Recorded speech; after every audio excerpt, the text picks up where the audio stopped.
There's something that's coming up on there, and it actually involves Benjy. Benjy, I saw a clip of you. Yesterday, Benjy went by the set of 30 Rock. They were filming outdoors, and they had one of those setups with trailers, and one of the trailers said... one of the trailers said... What's the comedian's name? I'm drawing a blank. Tracy Morgan. One of the trailers said Tracy Morgan. Benjy sees this and immediately runs up and starts banging on the door, telling all the people on the set that he is in Tracy's life and that he needs to see Tracy. Tracy, it's Benjy. I'm still in your life. Hello? That's his trailer.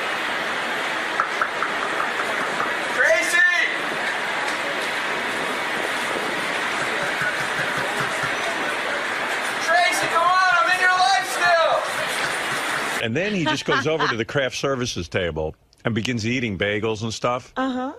And they're like, whoa, whoa, whoa, who are you? And you can't be eating that stuff. He goes, no, I'm in Tracy's life. I'm in Tracy's life. No. Smash ball Tracy. Call Tracy. Tracy's going to be very upset. He's going to be upset. I'm in Tracy's life. Tracy's going to be very mad at all of you. Then a bunch of big black guys surround him. I don't know where they came from. Are they Tracy's personal guys? I'm not sure if they're in his life, but they were something to do with 30 Rock. Yeah. So it's a continuing I'm in Tracy's life Right. thing.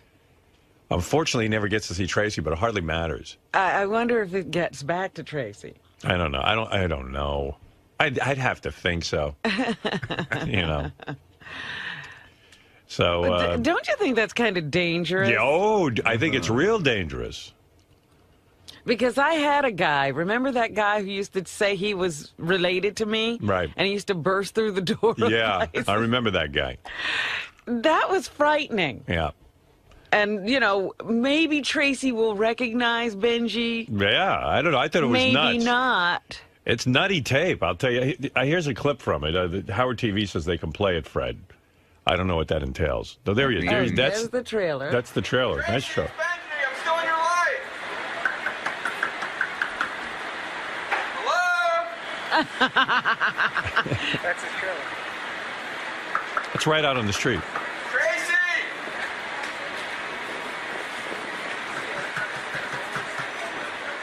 Tracy, come on, I'm in your life still. Let's go. Get off the goddamn stance. Where's Tracy? Let's go. Come on, I'm in his life. Yeah, right. I'm in his life. Ask Tracy Morgan. I'm still in his life. Uh-oh. See, this is where it gets crazy. Yeah. Ask Tracy. I'm in his life. Tracy, come tell. What's your name?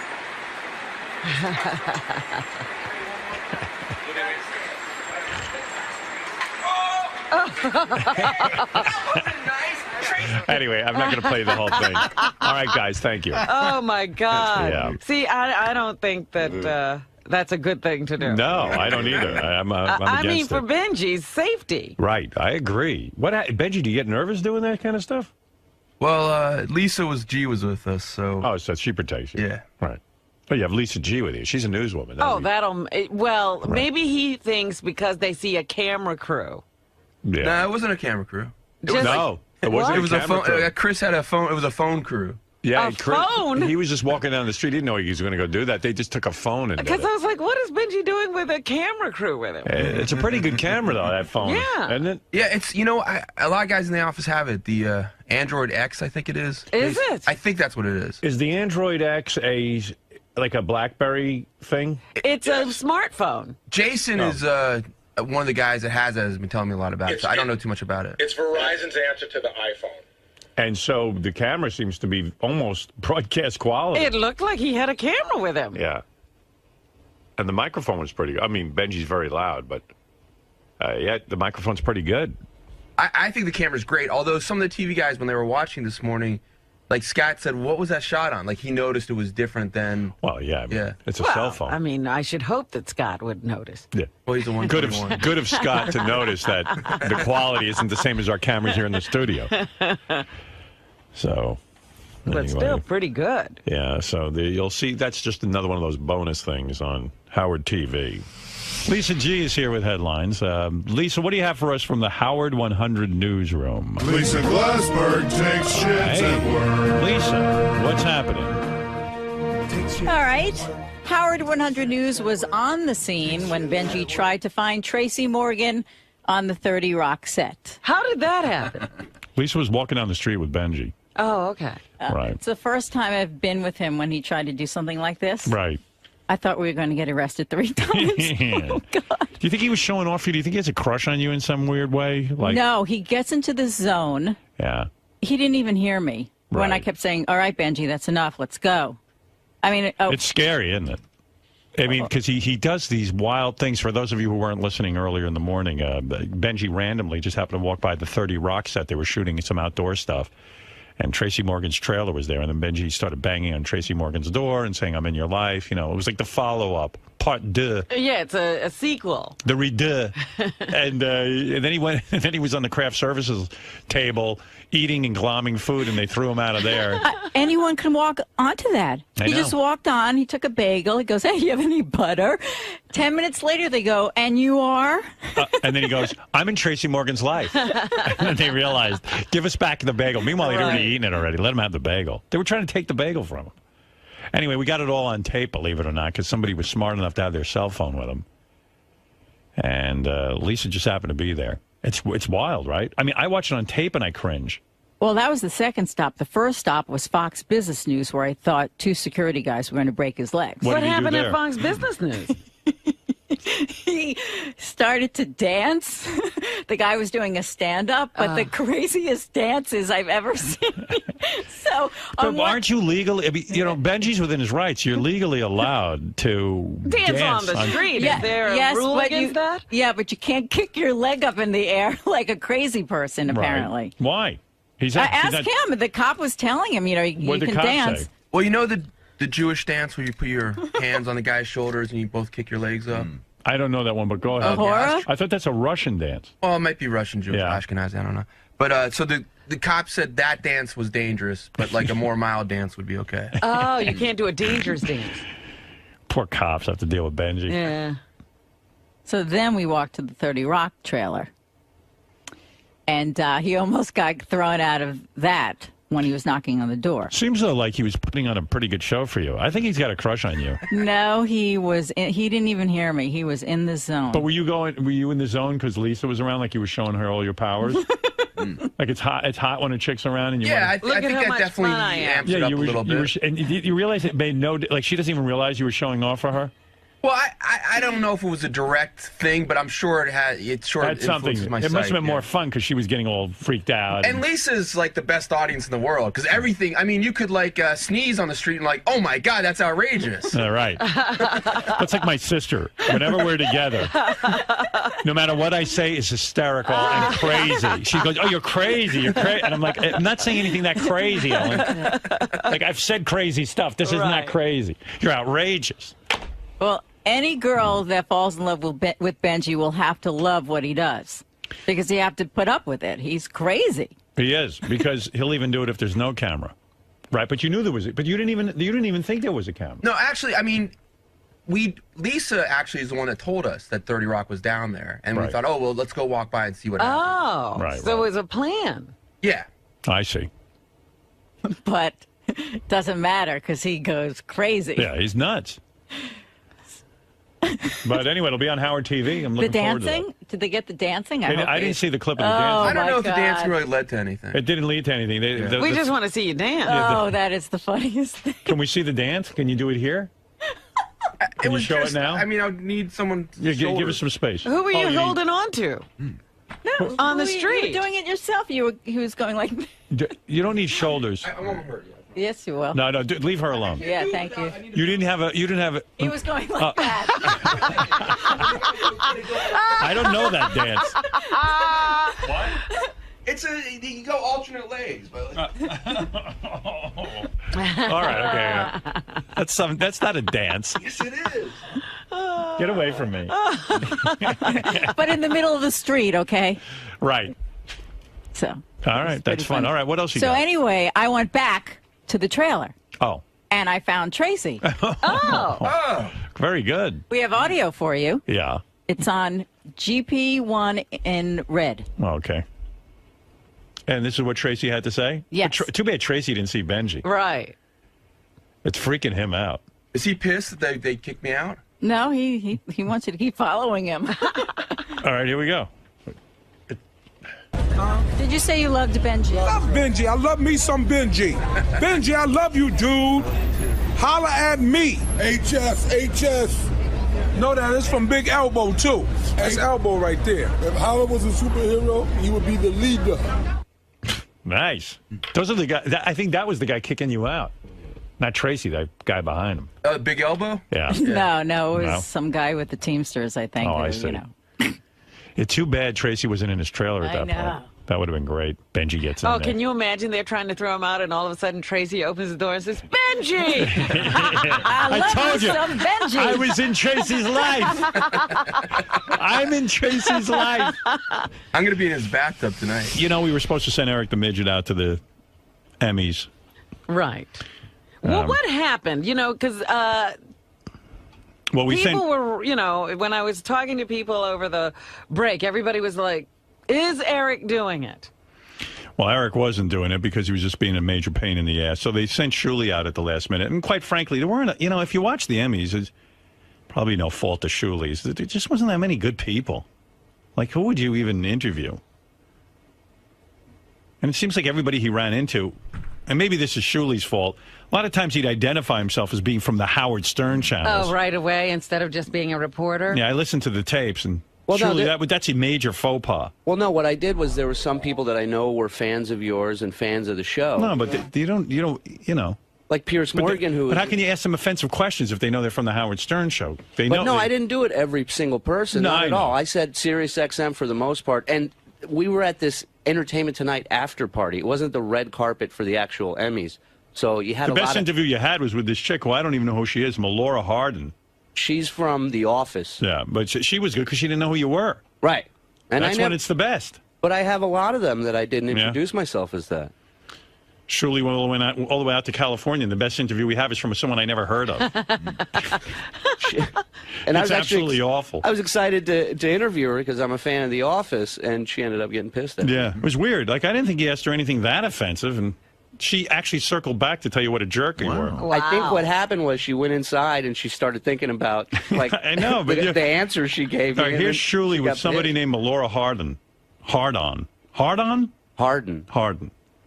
I'm with Sirius XM Satellite Radio. Hi. How are you tonight? I'm good. I love Sirius. Well, I love We The have it in Office. Oh, good. Well, then we love each other. That's nice. What's some of the channels you listen to on Sirius? Oh, I love the coffee table. Coffee House. Coffee House. Love Coffee House. Right. I love the Frank Sinatra, station.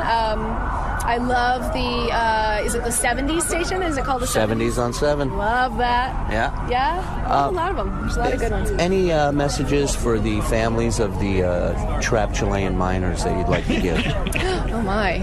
God. No, just, I mean, yes. I just... Trap Chilean man. That was my favorite question of the night. I would ask people, I'd say, how great is it to be out with all your peers dressed up? They go, oh, it's fantastic. I love tonight. And I go, what do you think about the miners? Sending hope and love and, the very best of, just for the very best outcome. That's really all I can say. Is there ever a part of you that feels like, going out to celebrate on a night like tonight when so much bad is going on in the world? Is that maybe not so proper in your opinion? I think there's bad going on in the world all the time, every single day of the year. And if we were always focusing on the bad going on in the world, we would never make the good. And I think that people need to feel joy and need to feel their own joy in order. I thought that was a pretty good answer, actually. It's the next one, I think. I wonder if there's somebody in Chile right now going, oh, Melora Hardin, sending us hope. Thank you. Help me. Help me. I'm down here in the mine. I don't know how to do a Chilean accent. I'm sure it sounds like me. I'm down here in the mine. Thank you. Everybody sounds like they're from the Middle India, East. Yeah. Well, thank you, Melissa Hardin from The Office. We watch that show in the mine all the time. Those fucking guys are going to be down there for like a month.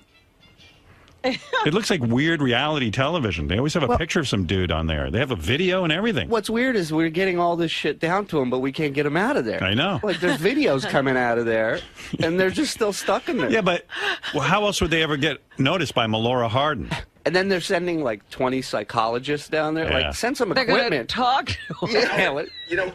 And by the way, I can't imagine what life is like in Chile, but Maybe it's better down yeah, there. they're probably like, please leave us alone. Life is so much better down here. The corruption and the horror of it all.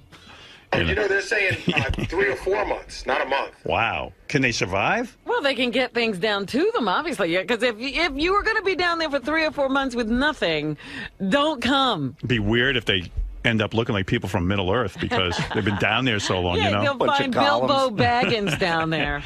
And Fredo, what they come out like Gollum will be there. Teeth are all Precious, my precious. pointy teeth. My precious. Yeah. One hole to rule them all. Be weird if they refuse to come back up. We hate Chile. It's never been good. Imagine you live in Chile and you're working in a coal mine. Can there be a fucking worse life than that? God really hates you. Oh, man. There's one thing that's worse. Will was just telling me that there's a big argument going on because the company that ran the mine is shut down and gone. So there's a big discussion about whether they're going to get paid or not while they're down there. Oh. And the government says they're not paying them, and the company's gone. Oh, No hey, wonder guys. they don't want to come out. Guys, we're going to get you out in a couple of months. Your company has basically disappeared. Once you come out, you'll be homeless. Yeah, we can't pay you. Then I quit. Send us little Lupe. Or Melora Gay Harden, or whatever her name is. Gary, for Hope, send them some headshots of Melissa Hardon, or whatever her name is, 𝗻𝗁𝗲𝗿𝗻 Hardon. I like that she's actually sending a message of hope. Oh, yes. What is her message of hope? I got to rewind this. She got a message of hope. Fuck Hope, send me a sandwich. Let's see. To, to give back. Have you ever used the N-word in conversation? Absolutely not. In a conversation, you mean? Just at all? After this interview, you think, well, she did a really nice job, and really, it was very a reasonable interview. What did you do? Well, I don't know. Like, he was standing there, and 2 seconds later, she comes back out. It wasn't even that, Howard. It was like literally 10 minutes later, 15. The carpet was pretty much dead. Like, we were getting ready to leave. Yeah. And I got my back to where the party is. I'm just staring down the carpet to see if there's anybody else coming. And all of a sudden, I just hear this woman, like, starting to scold me, you know? Yeah, here she is. This is Melissa Hardon. And I feel like it was really inappropriate. I just wanted to tell you that myself because I think I was actually really nice and gave you a nice interview. So I'm just I just don't think that a couple of those last questions were appropriate. I think you might reconsider next time we have some celebrities up here. Which ones were inappropriate? The Chilean miner question? No, then I asked her if, I said, are you married? A message of hope to the Chilean miners? I said, are you married? She said, yeah. I said, do you and your husband watch porn? And what kind? She says, no, we don't. Well, what's that was it. Yeah, I mean, big deal. Yeah. Grow up. You thought you'd gotten away with something. Yeah. I mean, how old is she that she's so offended? She's in her 30s. Was she 9? You know? I don't know. She was very odd, though. She's 43. Whoa. Good Lord. Very inappropriate. There was these two... You asked if she ever used the N-word. Right. Okay, that's appropriate. It's a red carpet. I gotta get you. There's this one message to the miners that these two people, they're from this Bravo show called Flipping Out. What did they say? This chick is like as smart as the hole that these guys are stuck in. And I go, do you have any message? And she says, well, I hear they're gonna, get him out in a couple months, but we're gonna keep that on the DL. They don't know that. And she's like, hang in there, guys. Like, what the fuck else are they gonna do? Hang in there. Stupid ass. Have a good life. Yeah. Sorry, you won't be out in time for Baba Booey's book release. Wolf, I'm sending them autographed copies of my book. I'll bury us further. Wow. But, Howard, the flight back from L.A., Hey, hold it. Here's another one that I thought was kind of interesting. You know that guy who's very gay looking on Dancing with the Stars, but they swear he's not gay? He's the dance guy, the blonde-haired guy. Oh, I know who you're talking about. He's real good looking. I think that's Huff's brother. Yeah. Right. Julianne Hough's brother. He was. What is he doing at the Emmys? Was he up for an Emmy? First of all, you know what's funny? Isn't it really shitty to show up at the Emmys and you're not up for an Emmy? Like I was watching, like Heidi Klum looked really good with Seal, but they're not up for an Emmy. I think they are for like the reality show stuff. Oh right. Okay, so she had a purpose for being there, and him too, because I think Dancing with the Stars is also up for. Yeah, but what's funny is the PR people stick them at one spot and then they run down the line, and it's really like embarrassing because they come up to everybody, they go, we have Derek Huff from Dancing. Do you want to talk to him? And people are like, nah, they're blowing him off. Yeah, there's really nothing. Well, you asked him a question and he just like blew you off. Yeah, because I didn't want to, like, there's the rumor out there, whatever, he might be gay, and I didn't want to mention any of that, so I asked him. Here you go. I asked him this. Derek, 2 questions. One, ballpark figure, guesstimate for me. How many chicks do you think you banged in your day? Total. That's not a question. Thank you. All right, I got a follow-up. That's a question. It is. He said it wasn't a question? Yeah. I think that's maybe a question. Not for him. Well, supposedly he was banging one of the contestants, so I guess he's not gay. Which guy? I don't know. No, one of the actual women. Just when you see a guy prancing around like that for a career, My follow-up was, where's your favorite place to come on a guy? But he left. I was going to ask him, but he took off. Did you ever come on Ryan Seacrest's face? That's not a question. That is a question, but I can't answer that. Let's see. You want to come on any of the minors? I don't know. That's the only good ones I heard. Allie and Roberto, you told them you were from the Howard Stern show. Well, because I know you're a fan of the show. Yeah, but so what? Who cares? You want to offend them. What happened on the trip home?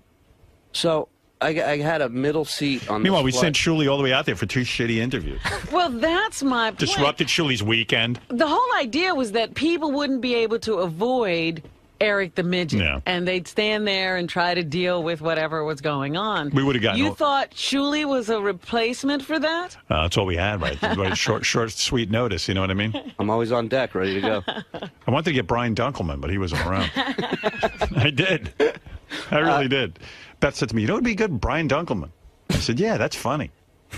But Eric the Midget. He was busy. Eric the Midget would have gone out there, been a pain in the ass, and we'd have nothing. I know. Hey, Howard. Yeah. Before you get into Shuli Stern, do you want that clip of those people from that show giving hope to the Chilean? Yeah. Where's that? Upper right-hand corner of that same page. Who are they? It's this chick named Sarah and the guy's named Trace, and they're interns for this guy who his business is flipping houses, and they're his interns. And one is guy it a reality show? Yeah, and one guy's gay, and the other one's a chick. Any words for the families of the trapped miners in Chile? Oh, wow, keep it up. And they're going to get out. I mean, I think that they said it's going to be a few months, but it's on the down low. We're not telling them that. So we're hoping that they can get out as soon as possible. Right. Good luck, guys. You can make it. Thank you, guys. Thank you. Nice message of hope. They're sending that right down that fiber optic tube. Any way we can get word to the Chilean miners that those 2 idiots are wishing them well? You just wish someone would turn to Shuli and go, "Listen, asshole. What would I say to the Chilean miners? You're not getting this tape to them anyway." But no. I was asking about the people dying in Pakistan in the floods. Right before they're about to go in and party.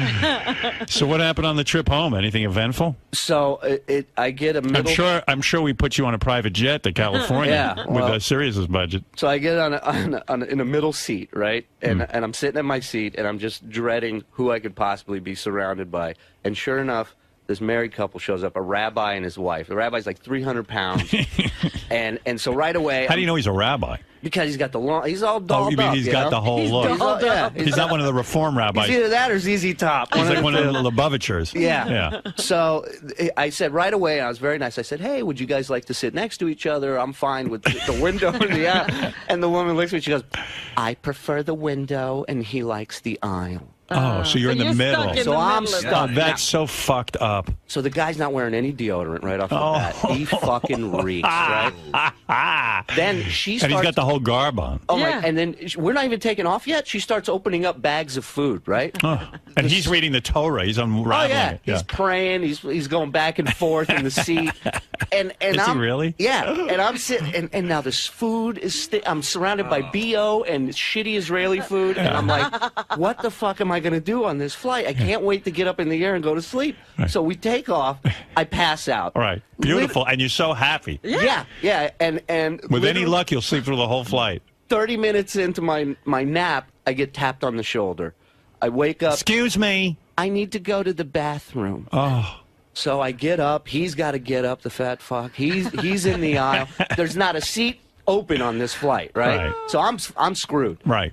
Now I'm up. And they woke you up, and that's it. Now I'm up. She comes waddling back. She gets in her seat. I get in mine. I put the fucking headphones on. I'm flipping on the channels, and I'm just so pissed. And you're smelling her husband. She doesn't want to sit near him. I can't even breathe through my mouth anymore because I start feeling like I'm eating this odor, you know? And I'm so angry. I'm boiling, you know? The next thing you know, and this rabbi would get up every 5 minutes because he's so fat he's going to die if he stays seated, you know, in that elevation. All of a sudden, I'm watching TV, and out of the corner of my eye, I see a baby in front of my face. And I look to my right, and he's talking. I got the headphones. I don't know what he's saying. I take the headphones, and he goes, "Could you hand her the baby?" Where'd the baby come from? I don't fucking know.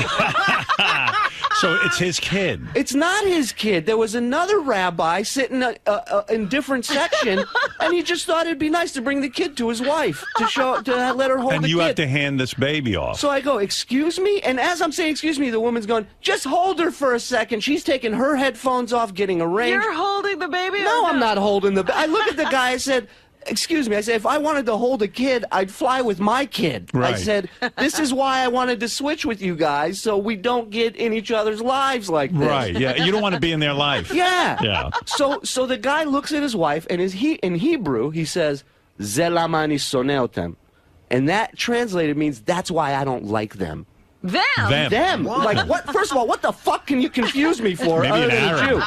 Maybe Right? kind of an Arab looking or something. Maybe. Yeah. So now I was boiling. And this guy has before. no idea. He must think you're something else. I'm undercover, you know. He doesn't Isn't know. that great when you know a language and they think they're... So what do you do? I've waited for this moment my whole life, Right, Howard, right, right. to bust an Israeli talking shit about me. Yeah. And so the guy says, "That's why I hate them." And I look at him, and in Hebrew I tell him, "Lech tizdayen ta imah shecha batachat," which means, "Why don't you go fuck your mother in her ass?" The rabbi's eyes get like cartoon, like huge eyes. The wife, you hear go, just gasp for air. He takes the baby, walks back, gives the baby back, comes back, sits down. Not a peep out of these fucking two the rest of the flight. She didn't have to piss. I had my feet up. I was relaxed. Wow. I'm like, just talk to me. Just say Beautiful. one fucking word. And they shut their mouth the rest of the time. The rest of the flight. And I told him, I said, "You better be careful, you know, the shit you say, because you never know who understands what the fuck you're saying." I wonder what he thought you were. Wow. That's what the whole rest of the flight. I'm just sitting here going, "What Yeah, the who fuck did did he you confuse me for?" Yeah, I wonder what group he hates. Yeah. I was just so wow. pissed, man. Just from the start, I'm like... Did you grow up in Israel or something? I was born in Israel, yeah. And how long did you live there? Well, I lived there till I was 4, but then I went back every summer till I was like 13. I speak Hebrew. Yeah, at I mean, home how do you fluently. speak it so well? I speak it with my parents still, you know, Wow. and my brothers, and It's pretty impressive. Thank you. What a waste of a language, though. I mean, how many people really speak that? You know what I mean? He finally got to use it. And it's kind of a gross language. It's too. kind of like a waste of time. all phlegmy. And You know, stuff. you need like Yeah, Spanish. it doesn't help you pick up chicks. Yeah, no. You never laid on chicks that you could speak Hebrew? No chicks ever like, "Oh, you're from Israel? That's hot." Speak Hebrew to me. Yeah. Yeah. It was like the Like, moment. how do you say, like, "Oh, it's a beautiful day today, and I love all people"? How do you say that in Hebrew? "Eze yom yafeh zeh v'ani ohev kol ha'olam." Wow, look at that. I'm always impressed when guys can speak any other language but English. Of course. He speaks English so well. Yeah. You don't have I think he'd have a little accent. You don't? Well, you know, because I came at such a young age, Right. I lost the accent, but I Nice. still speak the language. Perfect. Yeah. Maybe I'll start the next time I go out. Maybe I'll ask some questions in Hebrew. The language to know is Chinese, because those fuckers are taking over the world. That's right. Because they enslave their people. They've done such a beautiful job of enslaving their people and paying them nothing. Yeah. That they are incredibly wealthy. Yeah. The government. And people live like shitheads. It's just unbelievable. You can't even look at the internet. they didn't they sue Google or kick them out of the country? Well, Google they were having arguments with Google because they wanted to restrict things. They're afraid. Yeah. Just two things. Greg Fitzsimmons is ready. Oh, good. But the other thing is that Melora Hardin chick, I guess she twittered about Shuli. What'd she say? Get out of here. Crazy interview with Sirius Radio guy. He was, in capital letters, very rude, and I told him so. Otherwise, all good and everyone lovely. Well, you know what? Good. We pissed on her parade. Sorry. And by the way, I didn't think you were that rude. We could have been a lot ruder. I know. Are we not hearing something? Yeah, my biggest fear was to get kicked out after 2 interviews, you know? But what was so rude? I mean, you said the Chilean message was nice. I asked her about the N-word. Do you think Dr. Laura should be fired? She threw Texas under the bus, basically saying, you know, I'm from Texas, so everybody, at some point, somebody said it out there. I mean, she said She's a nut. Everything was good except for this one asshole. Can't believe she twittered, but it's awesome. I've arrived. She's still thinking about you. Oh, I'm telling you, Howard, I know. She went in there, she had a drink, and she was just standing there going, this motherfucker, he got me to talk about the N-word or something. Is she hot? No. No? No. She's like, oh. She's hit the wall. She hit the wall. Oh, she's in a Chilean hole. Shuli. What's up? So it went pretty well, right? Yeah, it went all right. You know, for my first run at it, it was very nerve-wracking. I hadn't done anything like that before, and I didn't want to try and do what, you know, John did or Gary Garver. You know, I want to try and kind of find my own rhythm there.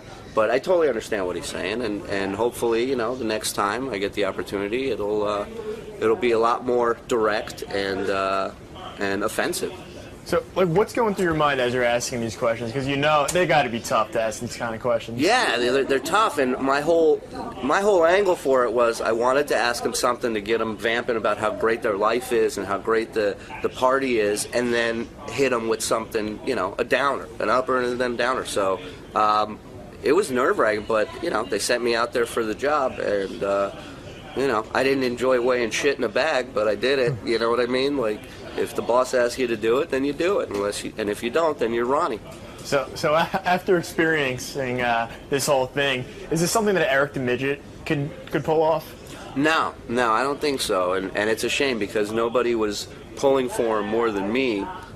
Because, you know, as a fan of the show, to have somebody there that's almost like a magnet for celebrities. They see this kid in a wheelchair, they think it's, you know, some foundation sent somebody to interview him, and they would all go to him, you know, A-list to D-list. They would stop at the wheelchair kid. And, but, you know, I don't think he could pull it off. I mean, shit, his biggest hurdle was the drive down. He didn't even want that film. We didn't even get to the fucking questions, you know? All right, man. Well, thanks. All right, brother. Good job. Thanks, man. TV, red carpet, Entertainment Tonight after party at the Emmys, and we're ready to rock and roll, meet some celebrities, ask some questions, have some fun, maybe even get drunk. Stick around. Should be a memorable occasion. How much fun is a night like this for you to go out, get dressed up, and party with all your peers? It's a lot of fun. It's really exciting. To be here, it's always just, you're so thankful. You see the cars, see the lights, see the people, and I'm very thankful, very thankful. A total blast for me. Never been to the Emmys or the party, so this is great. It's a lot of fun, you know. You get, like you said, get dressed up, see friends, and that's the thing. Like when we're working in this business, sometimes we don't see each other for a long time. So it's nice to reconnect and celebrate the industry. So that's why I'm here. How many chicks do you think you banged in your day? Total. That's not a question. Any words of encouragement for the families of the trapped miners in Chile? You know what is interesting is I'm so glad that they've been able to now get them stuff. Right. That's what's cool. Any words for the families of the trapped miners in Chile? Any words? Oh, well, keep it up. And they're going to get out. I mean, I think that they said it's going to be a few months, but it's on the down low. We're not telling them that. So we're hoping that they can get out as soon as possible. Right. Good luck, guys. You can make it. What are your thoughts on the thousands of people that have died out in Pakistan in the floods over this past week? Oh, that's devastating. Did you have a lot of sex? Did I have a lot of sex? Did you experiment? Did I experiment? In what way? In every way. In any way. Well, you know, everyone's a sexual being in a way, but so yeah, you have to try everything at least once almost. No STDs or anything, right? No. I'm clean. If you were forced to have sex with one of your relatives, who would it be and why? One of my relatives. Let's see. that. Can I get back to you on that one? Do any of you still watch porn? And if so, what's your favorite kind? Go ahead, doctor. Some couples in their relationships, porn spices things up. Do you guys watch porn? And if so, what kind? Oh, God. Porn. You a fan of it? And what type? Are you into porn? Favorite type of porn? Do you know what? Right now, I'm into having a drink at the party. Do you think it's kind of weird that everybody's out partying on a night like tonight when so many people are dying and suffering around the world? Well, I feel like, I mean, we need a chance in everyone's life to celebrate. So I feel like it's suitable and it's a tradition. I mean, it's the 62nd annual. It's the 62nd Emmys. So I mean, why? What? I don't think a tradition like that should stop. So right. I think there's bad going on in the world all the time, every single day of the year. And if we were always focusing on the bad going on in the world, we would never make the good. And I think that people need to feel joy and need to feel their own joy in order to, to give back. This is a night of celebration in the night, in Hollywood. So people need to celebrate, just like if it's, a convention for pharmaceutical companies, they're going to celebrate. So I feel like it's important, and I feel like that Hollywood really does give back in a really big way, and I think it's important for people to just do whatever they can. If they can't monetarily support something, to send their prayers and do whatever they can. In your opinion, would you rate yourself B, C, or D celebrity? Oh, I don't get. Do you consider yourself a celebrity? No, I don't. No. Not even in the alphabet. Not even. Have you ever caught your husband pleasuring himself, or vice versa? All the time. We do that all the time. What happened? We like, who doesn't, why, shouldn't we all pleasure ourselves? Let me ask you this, ballpark figure, how many guys do you think you've slept with your whole life? Not an exact number. I wouldn't know that number. Boy, this is the first time I've ever been asked that on a red carpet. Shame on you. In your opinion, is Dr. Laura a racist? What in the hell was Dr. Laura thinking? In your opinion, is Dr. Laura a racist after this outburst that she had on the air? I don't know what it was. You think Dr. Laura's a racist? Yes. But without realizing it. I don't think she's a racist. I think, everybody's really super, super sensitive. You know what? I don't know what her controversy is, and I don't, so it would be hard for me to speak on. I know that I'm not. How about that? Have you ever used the N-word in conversation? Absolutely not. Are you upset that the midget isn't here? So I'm obsessed with him. I'm obsessed with him. What do you think? Everybody has an opinion. What do you think it is about him that makes him ask for things and then A, not be grateful when he gets them, or B, not follow through on them? As deformed as his body is, his brain is so equally deformed to think that he deserves anything that he has get. Right. But Howard's right. Every time he screws it up and is still mad at everyone else around him, it's still funny, and I never want him to leave the show. Is Mel Gibson a racist, in your opinion? I actually haven't followed any of that. Would you ever work with Mel Gibson if the opportunity presented itself? What kind of questions are you asking me on the carpet? Did you ever work with Mel Gibson? What's that? We don't work with Mel Gibson. I'm not sure he's going to be working again, is he? So it's a bit of a moot point. If Mel Gibson really loves the Lord, Right. Then there's going to be some redemption.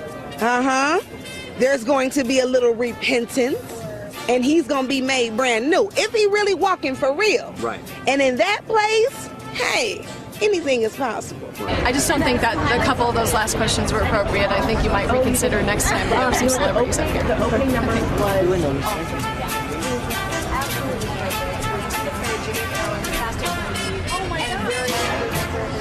Hey, Eric, you're on the air. Eric the Midget. Good morning. Morning. Maybe she'll take Eric. As our pet? Now he'll get out the dog door. I was calling in regards to the fact that Shuli did the red carpet for you guys. Right. You know what? We shouldn't even be talking to him. Why? Because wasn't that part of the deal if he didn't do it?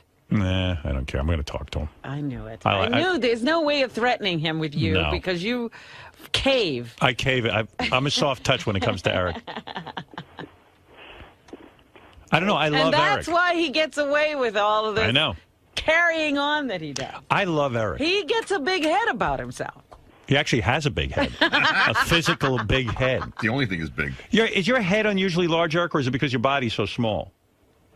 I don't know. I've never really checked. Yeah, because his head, I think, looks like a normal-sized head. Yeah, that's what it is. It's a normal-sized head on a little tiny body. It almost looks like his neck's going to collapse from the weight of the head. I know, like he can't support his own head. Is it hard to hold your head up? Do you get tired? No. Seems exhausting. But that's why I love Eric. Because Eric doesn't play the handicap card. He just... Are you kidding me? No, he's happy. Oh, stop. What? Yes, I believe happy? He's got interests. If I was in Eric's condition, I wouldn't even bother calling a radio show. Happy? Yes. I don't That's my know how theory. you could say that. I'm telling you. Everything irritates him. He's miserable. Yeah, that's just it. He's normal. He has goals, even. And he plays that card all the time. That's why he expects everything. He's always trying to chisel shit out of you. Yeah, but not because he's handicapped. Yes, it is because he's handicapped. I can't breathe. He never gives up. Tires. But what about I need cameras. Yeah, but he never gives up. I mean, you got to love his spirit. I'm That sorry. I admire about him. All right. But don't say all these other things. That's not true. He's not positive. Well, it's just he enjoys life. I embrace his life. He doesn't. He does. He loves I'm his... sorry, I just can't agree with you. Like, he loves wrestling, and he loves, music. Kelly Clarkson. Yeah, and he loves girls. And, I would just be defeated. Eric's got a spirit about him. I don't think he can help loving girls. That's And he looks... part of his anatomy. And he looks forward to the day he argues with people on the internet. I see he throws people off his tweet. I don't know. I would just be defeated. He's not. He's not defeated. He's ungrateful. So what? No, please. I'm not. Yes, you are. No, I'm not, Robin. Oh, please. The way you talk to Johnny, the way you treat people. It's funny. I'm not ungrateful. Anyway, Eric, what can I do for you? I just wanted to see if there would be any possibility of you guys giving me a chance for the VMA red carpet. All right, look. Have we got an invitation to that? Here's the deal. I could probably get him in. I mean, I would think so. Aren't I sort of considered part of the Video Music Awards family? As a matter of fact, yeah, I heard them promoting that, you had been Fart Man a week or two ago when they were reviewing the VMA. Aren't I part of that family? Yes. Exactly. Here we go again with Eric on the Well, red he'll carpet. never do it. We'll Right. go through all of this, and he still won't do it, and we'll get Shuli's crappy interview. Yeah, we'll get shitty interviews from Eric. You also don't know what you said yesterday, that I would have been a pain in the ass because you never gave me the opportunity to actually do it. I was not going to be a pain in the ass. Well, here's You were a pain in the ass even trying to get you to agree to it. Yeah, Eric, here's the bottom line. I believe if we send you to the VMAs, you're never going to ask our questions. And so it would be worthless tape for me. You don't know that. I'm pretty sure. Although I did have a hard time getting Shuli to ask our questions. He didn't even ask the question. He apparently didn't really get the... Does that say something? I don't know. I don't know who I can rely on for this, but I don't know. Eric, let me go think about it and stuff. It's a ways off, isn't it? The 12th of that, the 12th of this month. Oh, it is? Oh, I better... Okay, let me find out first if I can get a pass, and then I'll discuss it with you, okay? All right. All right, bye-bye. I don't want to get into a whole long thing with Eric. People send me mail. They're canceling their subscription if they hear Eric one more time. Well, you know what's funny? Didn't this all start with the other thing because he asked to do it? Yeah, exactly.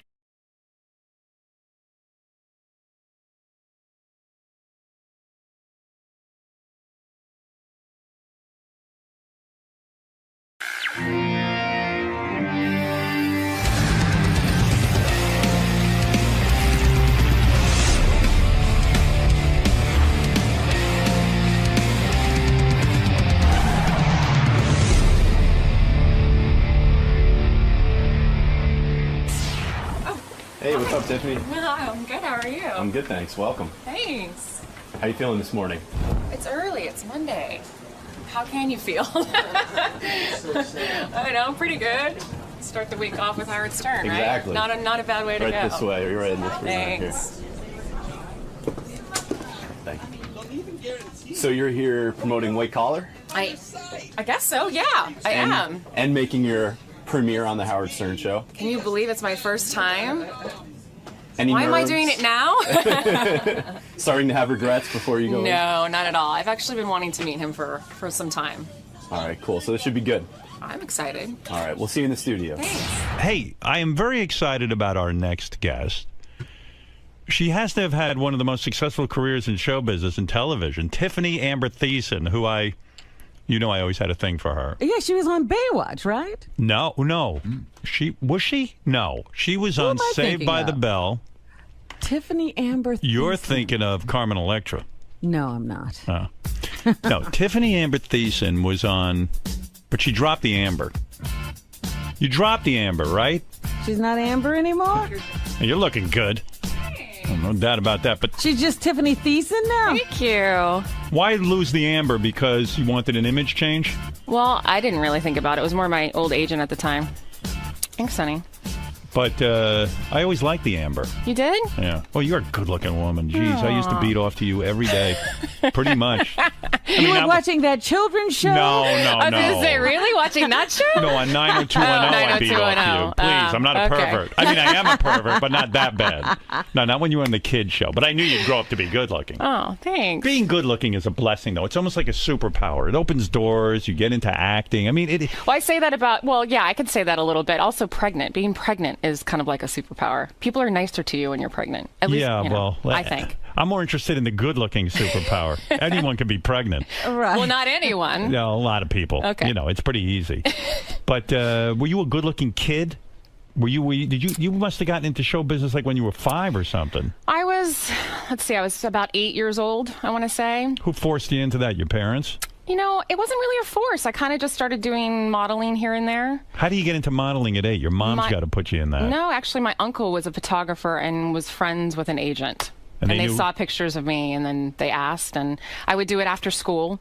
I stayed in school, you know. And when you're a model at 8, you're the most popular kid at school, right? No, I wasn't at all, actually. Where'd you grow up? In Long Beach, California. And what school did you go to? I went to Marshall Junior High, Cubberley Elementary, and then Marshall Junior High, and then I got Saved by the Bell right after that, and then I was tutored the rest of the... And you weren't popular in school? Not in junior high, no. I had one friend. Is it because you were so extraordinarily good looking? I don't know what the reason was. It had to be the girls that were jealous and hated you. Well, no, I think I was missing a lot of school, you know, because I was working, that I wasn't there a lot. Right. To really probably connect with a lot of kids. And you were already a star in your... Well, you were in commercials and stuff, and then you got Saved by the Bell? Correct. How old were you when you got that? Just turned 15, just before I was 15. That's a big deal. Yeah. Big bucks, right? You start earning right away. No. It wasn't? No. How many seasons? I wasn't Disney Channel kid. No, not at all, actually. How many years were you on Saved by the Bell? I was, 4 years on Saturday morning, and I think we tried to do like a half season, and then we got canceled on primetime. So, and it wasn't until primetime until we could actually ask for money. So who negotiated your contracts? Your parents were involved with the business manager and stuff? No, actually, I had an agent at that point. And he negotiated that. But it was crappy money. It was crappy money. Because you wanted a break. It was my first break. What are you going to say? No to that? For a kid of 15, I bet you it was good money. And yeah, I mean, I guess so. I honestly didn't pay too much attention to it, you know? You moved out of your house when you were 16, right? I was 17, just before my 18th birthday. That's nice. And you became emancipated? No, I never did, actually. You like your parents? I actually like my parents. Oh, you do? My mom lives with us here in New York, helps me take care of my daughter. But when you moved out of the house at 16... Why are you moving out? 17. 17. Yeah. I mean, it was really, and it was, I'll be totally honest, it was really because I didn't want to take the drive from Long Beach to Los Angeles every day with that traffic anymore. Right. And so, then my dad, actually, the one thing that I was able to do, that he said, the only reason I'll let you go is I'm going to teach you how to shoot a gun. So he took me to the shooting range, and he taught me how to shoot a gun, and then he felt a little bit better. I mean, but what fun to be 17, to have money in your pocket, and to be on your own. Is that a recipe for disaster? You wouldn't do. You have a daughter, right? I do, yeah. You wouldn't allow your daughter to move out of the house at 17. You know, it's crazy. It's different times, and I know my mom probably said the same thing, and so did my dad. And did you go berserk? I didn't, actually. I really felt like I was a pretty good kid. Yes, I may have done a few things that I'm sure my parents weren't. A little weed? Maybe, yeah. Coke? No, never. Shrooms? Nope. Hash oil? Nope. Forget that. How much sex were you having? I actually had a boyfriend, so I had a somewhat Who was serious... your boyfriend back then? An older guy? He was older. How much older? 5 years older. No kidding. Whoa. So you're 17, he's 22 maybe? Yeah, but funny enough, I had been with him already for a few years. Wow, no kidding. Yeah. Like you started seeing when you were 14? What? Wow. Yeah. A 19-year-old you were dating? Yeah. No kidding. I was dancing a lot too, as another kind of passion of mine, and Not in the clubs, you mean? No, yeah, not on the pole. Can you imagine? I would've my gone to parents see let me that. do that. Gee, they there's had a a hard time with me 14-year-old. moving out, but they were okay with me dancing at night. What type of dancing were you doing? Just like all kinds. Jazz, yeah, that kind of thing? All that, tap, ballet, all of it. Oh, you were Yeah. so hot, man. This guy went, but he was tagging you when you were 14 for crying out loud. Did you have breasts at 14? I don't think I did. No. Were you fully developed? No, not until later. I developed kind of late.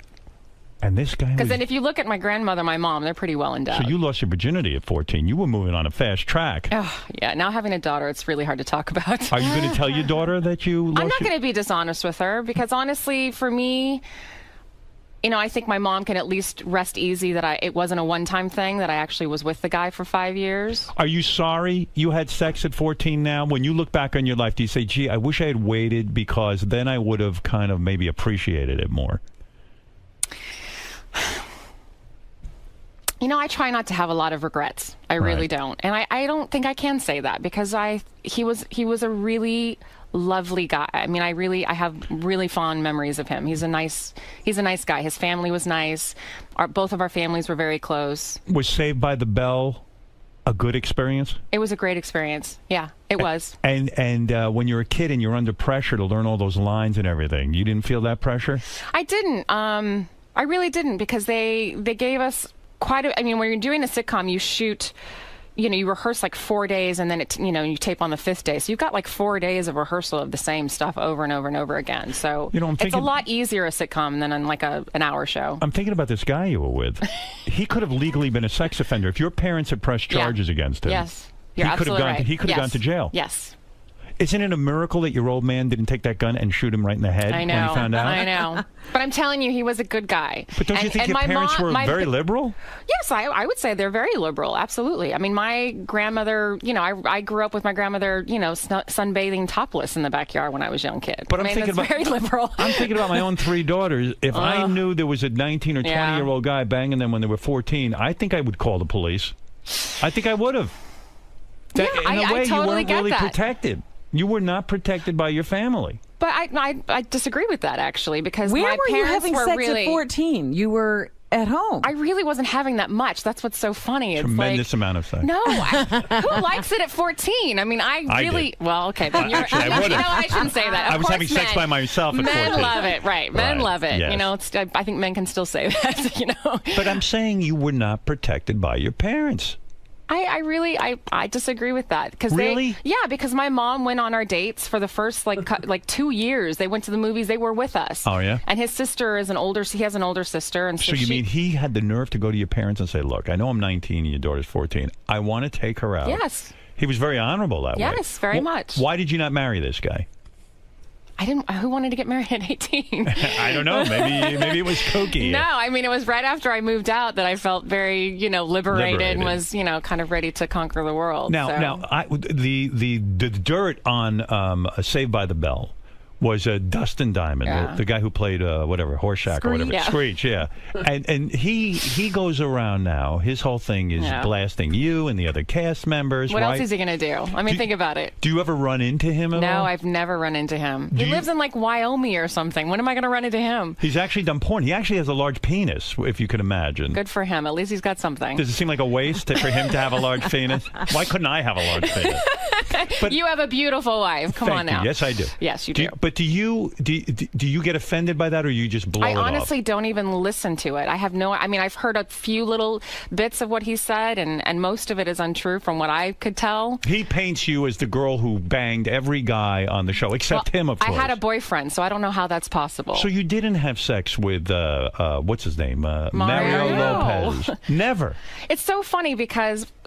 Why is he doing that to you? Because what else is he going to do? But I mean, if he's making that up, that would make me irate. If you didn't have sex with Mario Lopez. But think about it. You give people if you become defensive, right, people have more reason to push you. If you ignore it, it's going to go away. And it went away. I mean, no one's listening to him. But I was listening because he was here. Well, and then, but I'm like, well, he's... I have better things to listen to. You're absolutely right. He's painting you to be, quote unquote, a slut, the show slut in a sense. But honestly, I mean, most people know me and they know that's not true. So it doesn't bother. So you have a very mature attitude about this. It doesn't bother me at all. I mean, I actually feel sorry for him. I really do, because he had a very hard childhood. He didn't have a great relationship with his father. His mother passed away when he was young. You know, there was times where he actually stayed with my parents and I, you know, because he had such not an easy childhood. So it's sad that he's actually saying that when my parents actually, you know, had him stay at our house a few times. So you had compassion for him. I do. I don't have as much anymore. But, right. If you saw I him still, now, if anything, feel sorry for him. You know, I mean, if you saw him now, would you go up and say, hey, you know, Dustin, I was pretty good to you on the show. I mean, my parents took you in a couple of times. You stayed with us. Depends on what kind of mood I'd be in. Right. Maybe you wouldn't even waste your time. I don't know if I would. I really don't. Your life has been good. Why even soil it with that whole thing? Yeah. I don't know. I guess I would.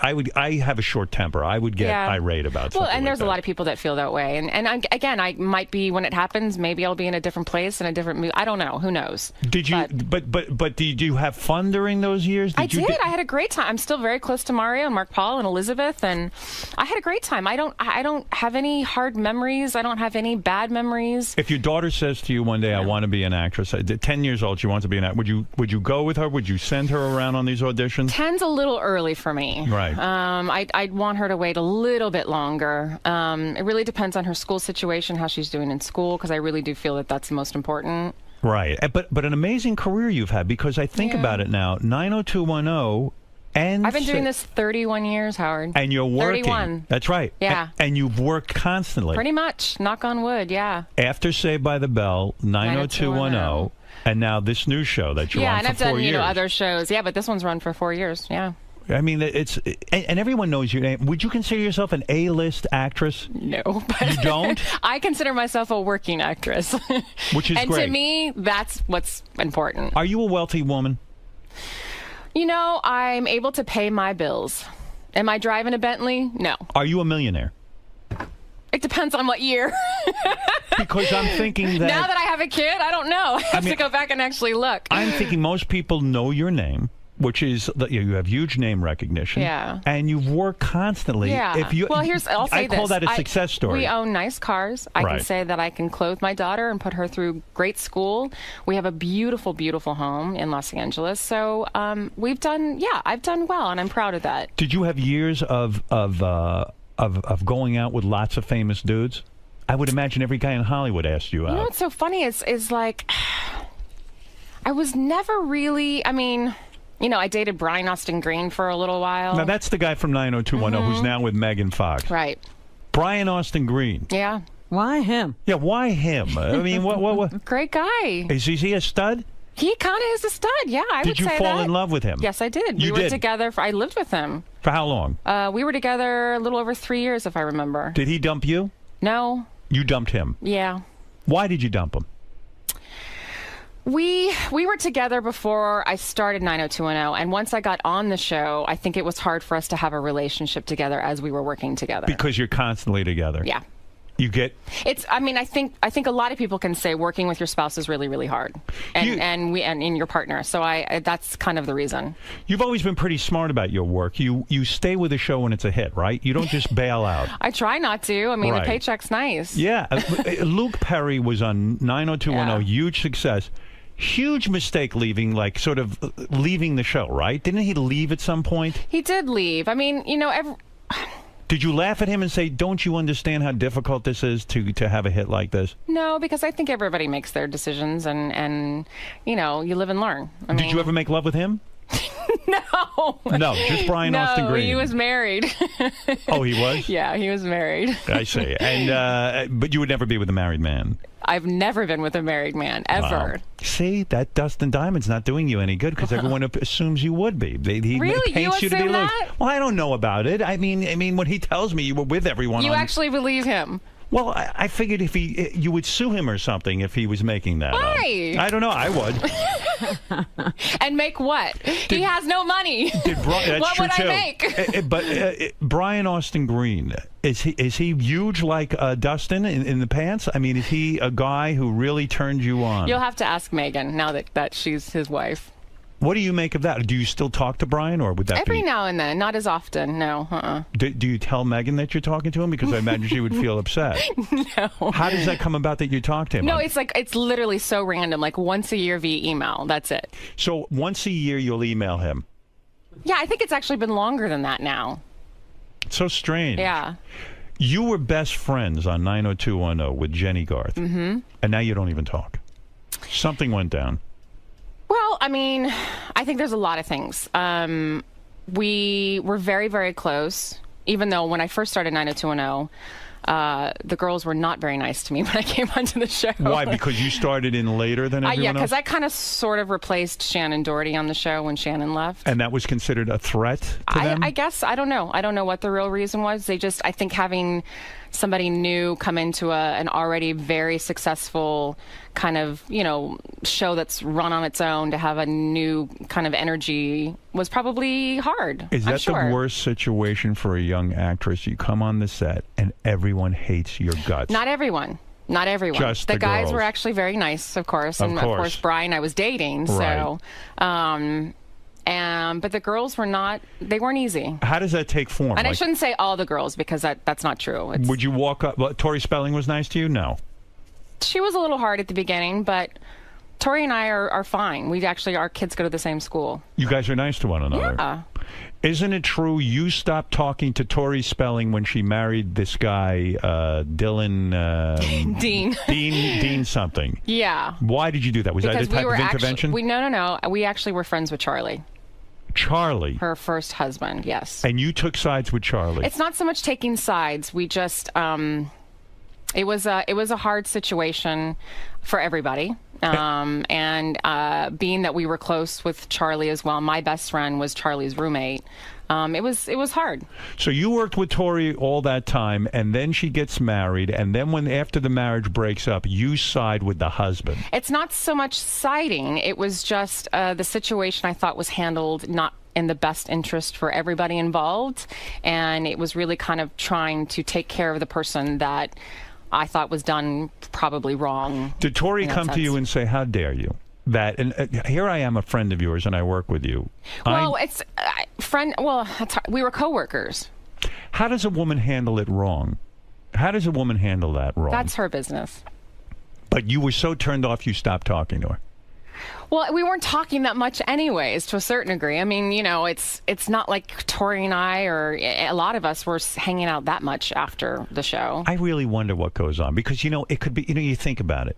You're so, and when I say you, I mean just actresses who are working, young women. Yeah. Everyone, you think you'd all stand up for one another, and you think they would be supportive, women power and all that. Well, I'll tell you this much. All my girlfriends now, none of them are in the business. Is that right? Yeah. Because you've had bad experiences. Actresses are hard. Because you come in. Actors in general are hard. They're super hard. Do you think Tori was jealous of your looks? Oh, I don't think so. I don't think it had anything to do with that. I don't think Tori really had a problem with me. I just think that situation was a little sticky, being that there was, closeness that was happening with the soon-to-be ex-husband, and it was just hard. And we've put all that totally behind us. Like I said, our kids go to the same school, and she's moved on, and I'm glad she's happy, and she's having tons of kids, and she's great, and I'm happy for her. But when you come on a set like 90210, and I don't know how old you were at that point, but you were young. I was 21. 21 is so young. Yeah. And you come in there, and all the women are treating you like you're an asshole. Yeah. And they're shunning you, right? Yeah, they were. It's like the Scarlet Letter. They were, and they were very honest about it afterwards in interviews, so I know I can say that. Right. Yeah. And the shunning was like you'd come on set and maybe have a table read or something, and they just wouldn't talk to you during it? Or we had a photo shoot, and I had the dresses picked out for me by wardrobe, and they didn't like what I was wearing, so they'd make me change because they wanted to wear something that was maybe similar or Would whatever. you cry over that? No, I wouldn't cry. You're very secure. I am very secure, actually, yeah. Do you think what prepared you in life for these women is that, like, women always were angry with you and jealous of you and jealous of your beauty? No, because I didn't have that issue. I mean, I had my very close girlfriend, you know, when I was growing up. And, you know, my mom has her best friend of 39 years now. And did you call your mom during those years and say, you know, Mom, the girls are being mean? I'm extremely close to my mother. And you say, Mom, they're being mean to me. And what was her advice? Her advice was like, you know, just do your job. Do your job, exactly. Oh, I can't imagine the pressure, because everyone wants to have friends on a set. And especially a brand new job, and everybody's looking at you and making sure you're going to do okay. Do you begin to get insecure about the kind of job you're doing, and you just... I'm sure, I'm trying to remember. I'm sure I had moments of that, but I will say, thankfully, the guys on the show, Jason and Luke and I, and all of them were super, super supportive and nice, and they actually were like, they'll get over it, don't worry. And then Jenny and I became very good friends after that. So how do you become, like, how does that work? She actually apologized. She came up to you and said, look, I've been treating you horribly. Yep. And I don't even know why I did that. Yep, pretty much, yeah. Wow. Mm-hmm. Did you ever see each other naked? I'm sorry, give birth to her first child. Hold it. You were in the room when she gave birth? Yes. That's how close you are to Jenny Garth. Yeah, we were, very close. Wait a second. What happened? Oh, you got me curious. She invited you to see the birth of her child? Yes, Where was her there. husband? Her husband was working, doing a movie in Arizona at the time. Can you believe that? What do you make of that? I thankfully know that my husband will always be there at the birth of my child and our child. Did you say to her, there's something wrong that I'm here and your husband isn't? It's not my place to say that. She needed you and you were there for her? Absolutely. Her mother was there as well. You and her mother were there, and the husband wasn't? I filmed it for Peter so he could see it, yeah. So tell me, how can you not be friends? Like, what happened? We had a falling out, and we kind of grew apart. I think sometimes. What was it a fight over? A guy? No. Well, no, not really. No. You said something about her husband. No, not at all. I actually have worked with her husband. You know, Peter and I later on did a show called Fastlane together. Wait a second. Well, tell me what happened there. This is insane what you're telling me. It's so honestly, it's Was it your fault? No, not at all, actually. You don't take any of the blame? I was the one who was hurt. Let's just say that. I was the one who was hurt. She disrespected you in some way. She did an interview and said bad things about you. No. But honestly, it's so... What did she do? It's so long ago, She steal a guy from you? No. I can't see that happening. No. What happened? I'm telling you, it's water under the bridge at this point. It isn't. It really is. I've actually seen her. She came on to your husband? I've seen her a few times, I promise you. And I've actually, in my opinion, in my way, she may not have been receptive to it, but I've cleared the path. I've moved on. So, and I wish her well. What could she have done? Stole money? No. No. Does it seem silly now to even say it? Is that what it is? It's silly in the sense that that it happened, it needed to happen, but there was reasons behind it, I think, why it happened. And I think it shed light on the friendship that we had and that we just didn't need anymore. That it wasn't a real friendship in the end. Yeah. I think people... You know, relationships, not every relationship, whether it's a marriage or a friendship or whatever, they last forever. She blocked you from a job. No. What could it be? Tell me what happened. Give me a vague idea, a vague understanding. I told you. I was hurt. Something happened and I was hurt. She didn't thank you for something. No. Oh, gosh, please. I know what it was. You got an email or something where she was talking about you and it got back to you. No, I promise. It's really, it's so something, like I said, it's not about what really happened. It's about shedding light on where our relationship was. And it just, you know, wasn't a real friendship anymore. We just had moved into different places. So what could it be? I'm so hung up on this. Oh, there's so many other better stories we could talk about. I promise. What could be better than that? Oh, please. Nothing. The dissolution of a friendship where you were in the room when when she gave birth to her child. A long time ago. Long time ago. Yes, and that's why I say it's such water under the bridge for me. And I Robin, what could this be? I have nothing but great. I have a lot of thanks for her. I mean, she introduced me to my husband. She introduced you to your husband. She did. Yeah. Robin, what could this be? Sometimes people do outgrow each other. That's what I say. That's the only thing I can, she doesn't give it a specific No, there was an incident. And sometimes when you think there's a friend there and you reach out to them for something and they're not there for you. Is this a pattern? You know, she pretty much hit the nail on the head. She did? Yeah. I don't know what she said.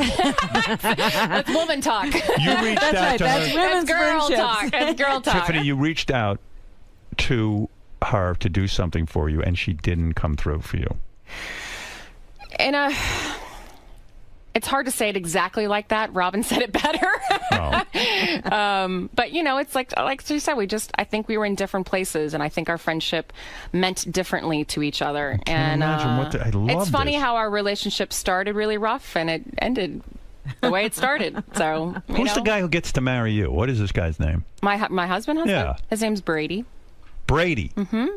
Must be a good-looking dude, right? He's a good-looking guy. Yeah, of course. Yeah. You girls all want good-looking guys. You know what? But So he's sick of it. not a pretty boy. I'm not into pretty boys. No? No. He's just What a does he good-looking. do for a living? He's actually an actor as well, and then he's an artist. He's a painter. He can't be making any dough. I never heard of him. Painter. What are you marrying a painter for? Because he's extremely talented. Has he sold any paintings? He actually has a brand new show here in New York. How much money was his biggest painting go? Oh, there he is. Tons. Is that him? Yeah, that's him. That's our daughter. He is a good-looking dude. Yeah. Your daughter's good-looking, too. You're Yeah, all she's good-looking. cute. Cute family. She's cute. So he paints these paintings and he makes money. He does. He does make money. And But then could he's he- an actor, too. He does a lot of commercials, and he's actually been on White Collar. He did an episode of White Collar. You bored with him yet, or are you happy with him? No, I'm not bored with him How long yet. you married? 7 years this year. 7 years. Yeah. Does he ever paint a picture of Jenny and write "I hate Jenny" on it and give it to you as a gift? No, you wouldn't. He won't do that. I promise you, we don't even talk about it. I mean, it's been ages. Do you like the name Tiffany? Do you feel it's like a trendy sort of overview? Like, do you think your career would have gone further if If you it was weren't- different? Yes, I'm being serious. Like what? What do you think? Like, I don't know, Susan or Barbara. My mom said the other name, which is so funny, the other name that they were toying with was Tatiana, which is funny to me. Do you think I'm more of a Tatiana? You're not a Tatiana. I didn't think so either. No, but and what did you name your daughter? Harper. Harper. Harper Wren. Mm-hmm. I like that. Yeah. I'm okay That's with become that. really trendy now, too, though. Harper, too, yeah. Mhm. Well, that's what happens. you dated Ryan Seacrest at some point, didn't you? Brief. I mean, we were more friends than we really dated. Do you think he's gay? I do. I don't think he's gay, I'll tell you actually. why I do. Why? Did you have sex with him? No, I did not. Of course. He's gay. Gotta be. No, but we were super, super young. Do you know how and many... that's why I say we really didn't date. We actually just kind of hung out and had fun, and we had other mutual friends, and we would go to wine country, and it was more just like big trips with a bunch of people. Listen to me. You know how many women... I've interviewed Ryan. I know him. And he tells me about, like he'll lay in bed with a woman and not have sex with her. I don't know any guy who does that. Honest to God, I don't. I don't care who you are. Yeah. Well, And you're, pardon the expression, you're a piece of ass. I mean, you're a very good-looking woman. Thank you. I mean, extremely attractive. You've got a body that doesn't quit.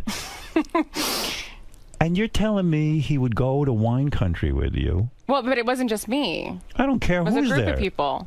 And how many times did you go out with him? But like I said, it's weird. It's not really going out. Like we were with a group of people. It wasn't like any intimate kiss you? settings. No, I don't remember ever kissing him. But it was a date. I don't know if it was a date or a business meal. I don't know. No, he called you up and asked you to go with him, right? Yeah, he did. And didn't put any moves on you. No. And you probably would have been open to it at the time, right? He's a good-looking man. He's good looking. He's not really my type. But you might have kissed him. You might have explored. Maybe he could have gotten a second base, felt you up. Who knows? Who knows? Who knows? Well, listen. So long ago. I've accused him of perhaps having some sort of mixed sexuality, but he claims he's fully heterosexual. I think he is too. But You do? Yeah, I do. All right, okay. But I'll let him claim what he wants. He wants to claim himself. Let me see who else. You were engaged to a dude once, Ricardo or something, Richard Ruccolo. Who's Yeah. he? An actor? An actor. And Yeah. you broke up with him. Yeah. And the reason you broke up with him is you were about to get married to the guy. Mm-hmm. And Sarah Michelle Gellar, who plays Buffy the Vampire Slayer, stole all your wedding ideas from you. What? She had the same wedding planner as you. She stole all the Who said ideas. this? Was this written somewhere? Yes, I have it. It's, really? it's fact. I'm friends with Sarah. That's I not read true. the Globe. I read the Star. I know exactly what's going those are on. all true. I know Sarah. We're friends. No, that's You not are true. friends? Yeah, I'm actually very friendly with Sarah. What happened to her? Where is she now? She's got a new show. Oh, she and does? she's pregnant with her second kid. And what an incredible career. You have a show now called White Collar. and it's in its 4th season. I know, isn't it crazy? That is 4. great. Yeah. Wow, that is really great. Paying the mortgage. Yeah, you're not kidding. Mm-hmm. Well, listen, I mean, it's what is the show? I haven't seen it. It's a show about an FBI agent and a white-collar criminal, basically, and they kind of come hand in hand and start... You're the agent? No, actually, I'm married to the agent. I see. I play the good, nice, perfect wife. Are you almost nude in the show ever? No. It's a pretty tame show. Have you ever done nudity? Like half sort of nudity where you wear like the pasties and you're in the tub together? That's it? Yeah. Not comfortable in nudity? It's not that I'm not comfortable. I just... Would you ever have done Playboy? I've been asked a couple times. I've always said no. To me... I don't know. It's not for me right now. I'm not saying I wouldn't say never because I think you're stupid to ever say never because then you can shoot yourself in the foot because if you do it 20 years from now. But not that anybody would want to see me 20 years from now in Playboy. But it's just it's not for me. You political at all? Yeah, I am political. Who are you going for, Obama or Romney? Well, I'm going for Obama because I think that's just. I mean, it's so funny. My mom is, my family is very Republican, so is my husband's side. So I'm the only Democrat in my family. And they argue with you? And you have to sit there and debate them? No, we just don't talk about it. Right. We just don't talk about it. Yeah. They don't want to hear from you on this. Yeah, it's funny. I actually was lobbying at the White House in Congress, and I brought back fake funny money with Obama's face on it. And my mom had some pretty funny things to say about it. 𝗵𝗁 Shore was once on my show, and you got very angry with him. I got very angry with him? Because he claimed that he had sex with you. Yes. Mm-hmm. And you were upset that he went public with it. See, that was a long time ago, too, though. 𝗵𝗁 gets in everyone's pants, doesn't he? Does he? He does. Oh. Is he still getting in everyone's pants? I don't know about now. Yeah. But I mean, all the Probably not so much. the Playboy playmates. And, is 𝗵𝗁 a great lover? I don't know. That's why I mean, he seems very charming. He's funny. We worked well together. Oh, had you a good didn't time. bang him. Oh, you were mad at him because he claimed he had sex with you, and he didn't. I thought he did. No. Why do people always claim they have sex with you? And why does Dustin Diamond go around? Maybe it's trying to, like, I don't know. Did he kiss you? I think we did on the movie. I see. But he never had sex with you. And I had to do, like, a sexy dance for him in the movie. I see. What movie was that? It was called Son-in-Law. Oh, I love that movie. Yeah. I actually liked that movie. It was a good movie. I thought it was good. It was a good, like, 𝗵𝗁 Shore movie. I see. He didn't have so many great ones after that. No. So how far did 𝗵𝗁 get with you? I'm telling you, the movie. He got like a little dance. Right. He didn't get where Brian Austin Green got. Yeah, no. I picture you a very sensual woman. Yeah? I mean, very active in bed. Yeah? I don't think you just lay there, do you? I don't think I do, no. You don't? You're open to all kinds of love? From my husband now, yes. For your husband? Yes. You do it all for him? I've pretty much done a lot for him, yes. You have? And I've given birth to his child, so... Will you have another one? Yeah, we'll have another one before I get too old. Would you ever bring another woman into the bed? No. Have you ever tried that? No. You've never had a threesome? No. But you've been with other women? I've had to kiss another woman and have, you know, a scene with another woman on But you've screen. never done that in your private life? Mm-mm. Not into women? I think they're beautiful. Me too. And there's lots of pretty things about women, but I can't imagine living with them and having a relationship with one, having sex with one. Would you ever go to a strip club with your husband if he... I have, actually. You have? Mm-hmm. And you've received lap dances? Mm-hmm. And They're I imagine, beautiful. And I bet you these women go nuts when you're there. It's been a really long time since I've been to a strip joint. Like a really long time. Like I want to say 10 years. Do the strippers get your top off when you're in the club? No. Do they ever try to feel you up in front of your husband to turn him on? No, because Yes. it's only it's only I'm trying to remember because it's only been once that we've ever been to one together, and it was right when we started dating, and I don't remember ever that happening. I just remember them pretty legs around me and pretty boobs. And you liked it? And they always smell like vanilla. Right. Don't they? Yes. They tend to. At least I'm that's not how I smelling remember. them. Nobody gets that close to me to smell. You know what I'm saying? They get close to you. So, how do we sum this up? Let's say that you have a huge successful career. Mm-hmm. You're extremely beautiful. Thanks. Your body looks smoking. Not bad. After having a kid. Let me see. I still got my legs. Yeah, you look good. Still tight in here. These have gone down a little bit. The rap on you was it was hard for you to stay thin. You were always on crash diets and stuff. Dustin Diamond claimed that they on the set of Saved by the Bell, because you that's already untrue, because I actually was really thin on Saved by the Bell. My weight issues didn't happen until I became like a woman and my body was changing, and it was way after Saved by the Bell. So I don't know why he was saying that. He was claiming that you had weight issues and that they all had to succumb to your dietary needs because the producers wanted you to stay thin. That's such baloney. The producers never came to you and said that. Look at the show. I was tiny through that whole... I had no boobs. I was no hips, nothing. I didn't change actually until I got to 90210 that my body started changing. Your boobs are real? Are they? Mm-hmm. Look. Good for you. What do you mean, look? Well, they're just, you can tell they're... You wouldn't get a boob job. I may after nursing. You will. They've changed. Well, are they like flapjacks now? No, but they're definitely different than they were before. Who do you hate more? I want you to pick one. Dustin Diamond or Jenny Garth? Oh. Hate is a really strong word. All right, let me give it to you another way. Okay. You're on a island. Mm-hmm. No, okay.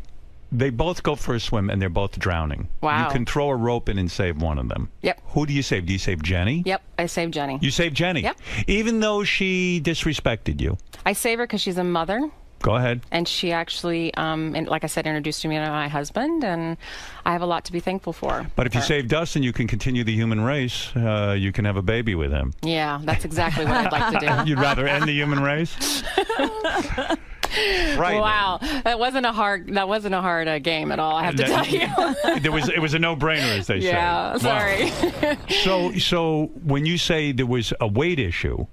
Yeah, it wasn't. It was just me being a woman, and know. Did you start starving yourself? I never starved myself. First of all, I never believed in that. How do you stay in shape now? What do you do? I work out. I have a trainer. I work out. I do yoga. I run. I run around with a 2-year-old. You remember how that is. Have you been approached to do Dancing with the Stars? A lot. Will you do it? As of now, no. You don't need it.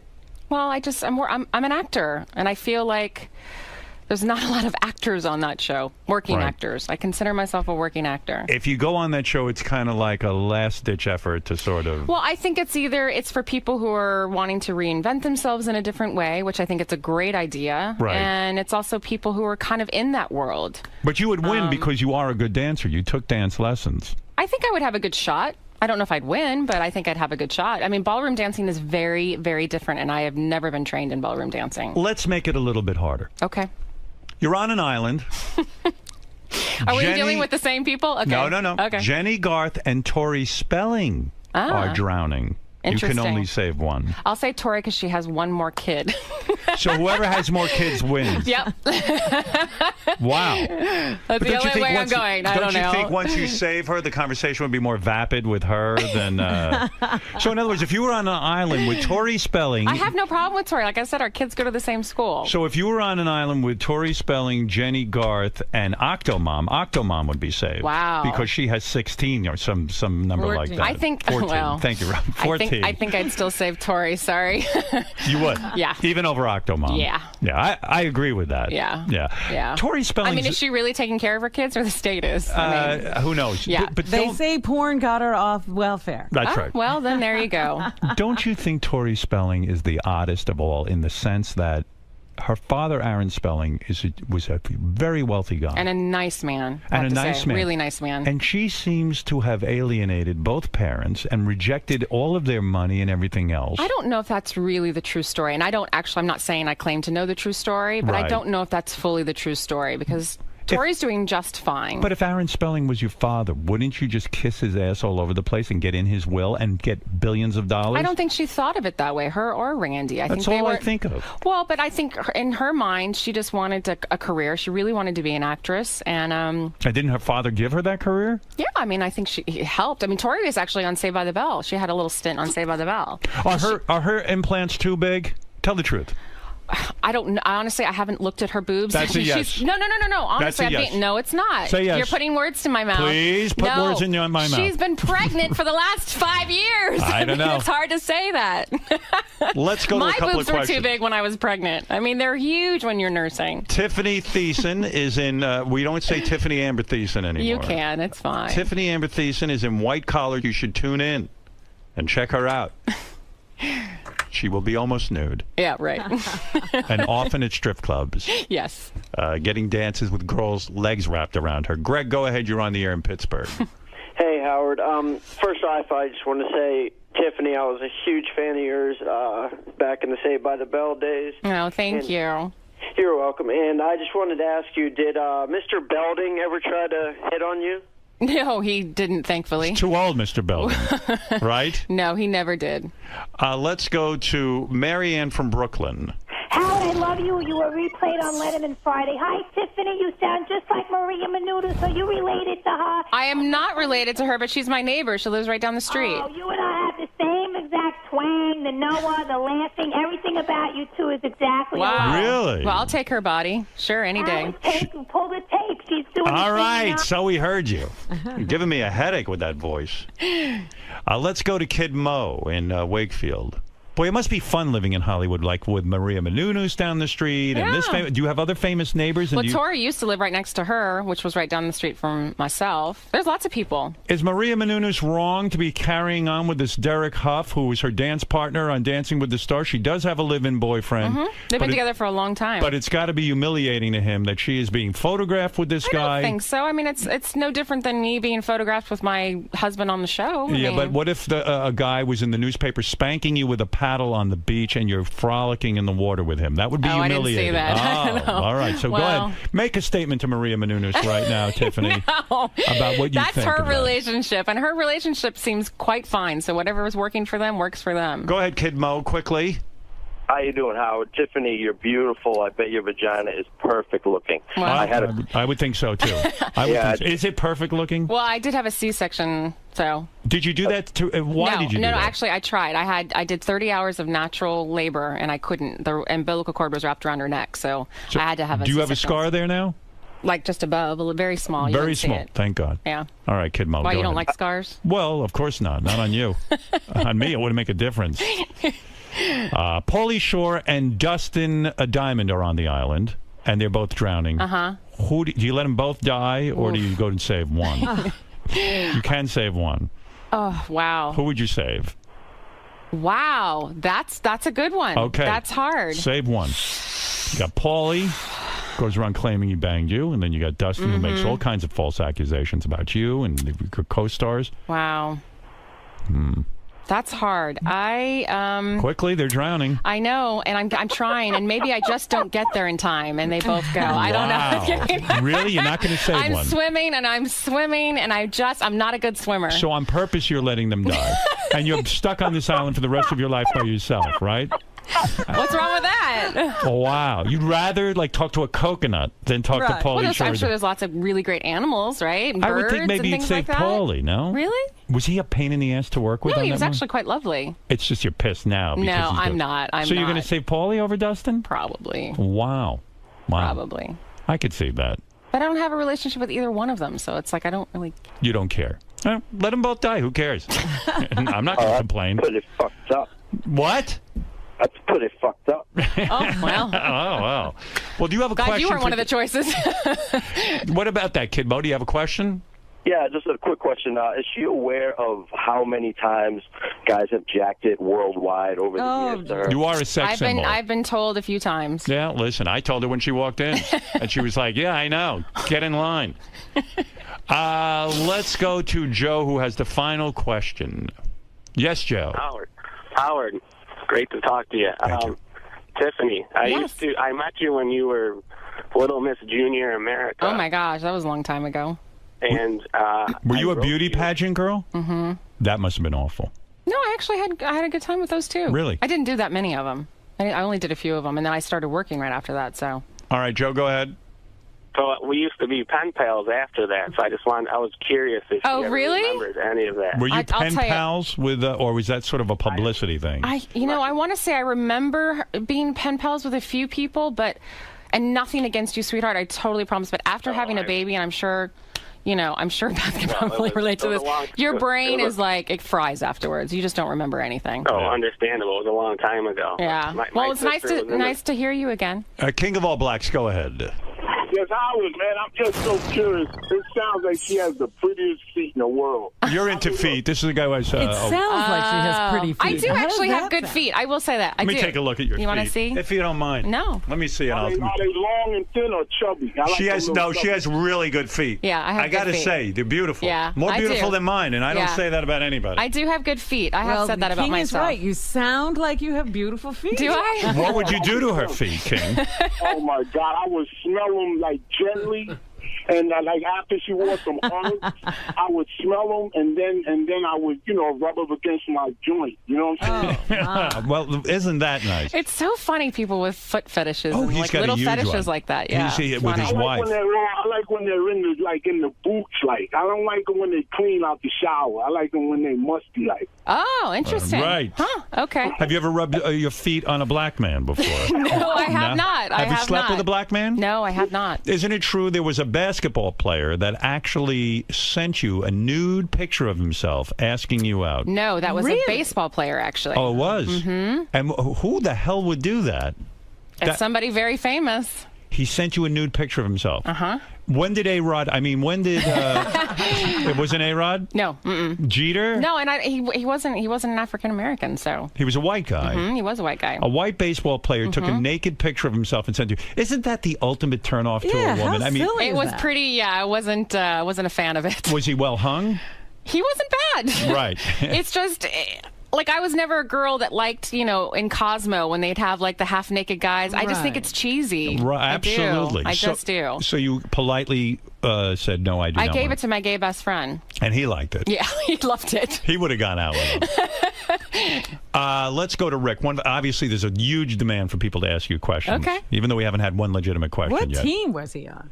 Yeah, what team? Give me a team, Tiffany. No, because then you'll probably figure it out. No, come on. No. Why didn't you give that picture to Ryan Seacrest? I listen. Maybe she did. Honestly, I do not know Ryan's sexuality, of course. As you know, I tease him because... I think you're not the only one who teases him. Rick- I think he's very used to it. Go ahead, Rick. Thanks, King. You're the best. Tiffany, were you spanked growing up, and do you like to be spanked now? I'm trying to remember. Were you ever spanked as a I think child? I was spanked once only. Were you nude? No, I was not nude. Who spanked you? My mother with a switch. With a switch? Yeah. That's old school. Yeah, old school. What did you do to get spanked? I think I lied. I think I had a big lie. I think I said I wasn't supposed to go swimming next door, and it was too cold, and I think I did, and they found my wet bathing suit or something like that, and I got switched. Switch, so it had to be, I had to go outside in our yard and pick out the switch I wanted to be used on me. Oh, my God. Yeah. Was it only happened once? Only happened once. That's it. On your naked buttocks? No, it wasn't. I wasn't. Were you stripped down of your I underwear? think I was in shorts or something. In shorts? Around the legs. That's what they would do. Oh, on your legs? I think it was my legs, yes. I think Robin's right. How many times were you hit? Once. That's it? Once. That was it. Did it hurt? Yeah, it hurts.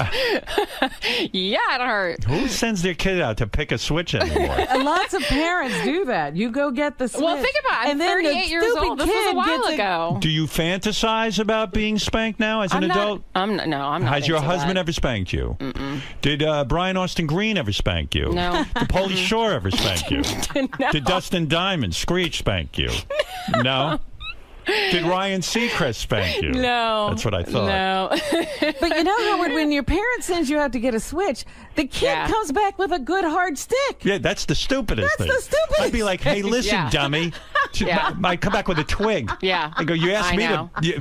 my mother I used think to you're say... so in fear, that you just want to get it over with. So it's just like picking a switch, coming in, getting it done, and be done with it. See, my mom was smart. She used to hit me with a hanger, but she'd pick out the hanger. Ooh, hanger. Oh, but then she'd go, you're not letting me hit you. You're holding my arm. And I Yeah. go, yeah, that's called self-defense. Yeah. I know a lot of people used to do, like, the paddle from their...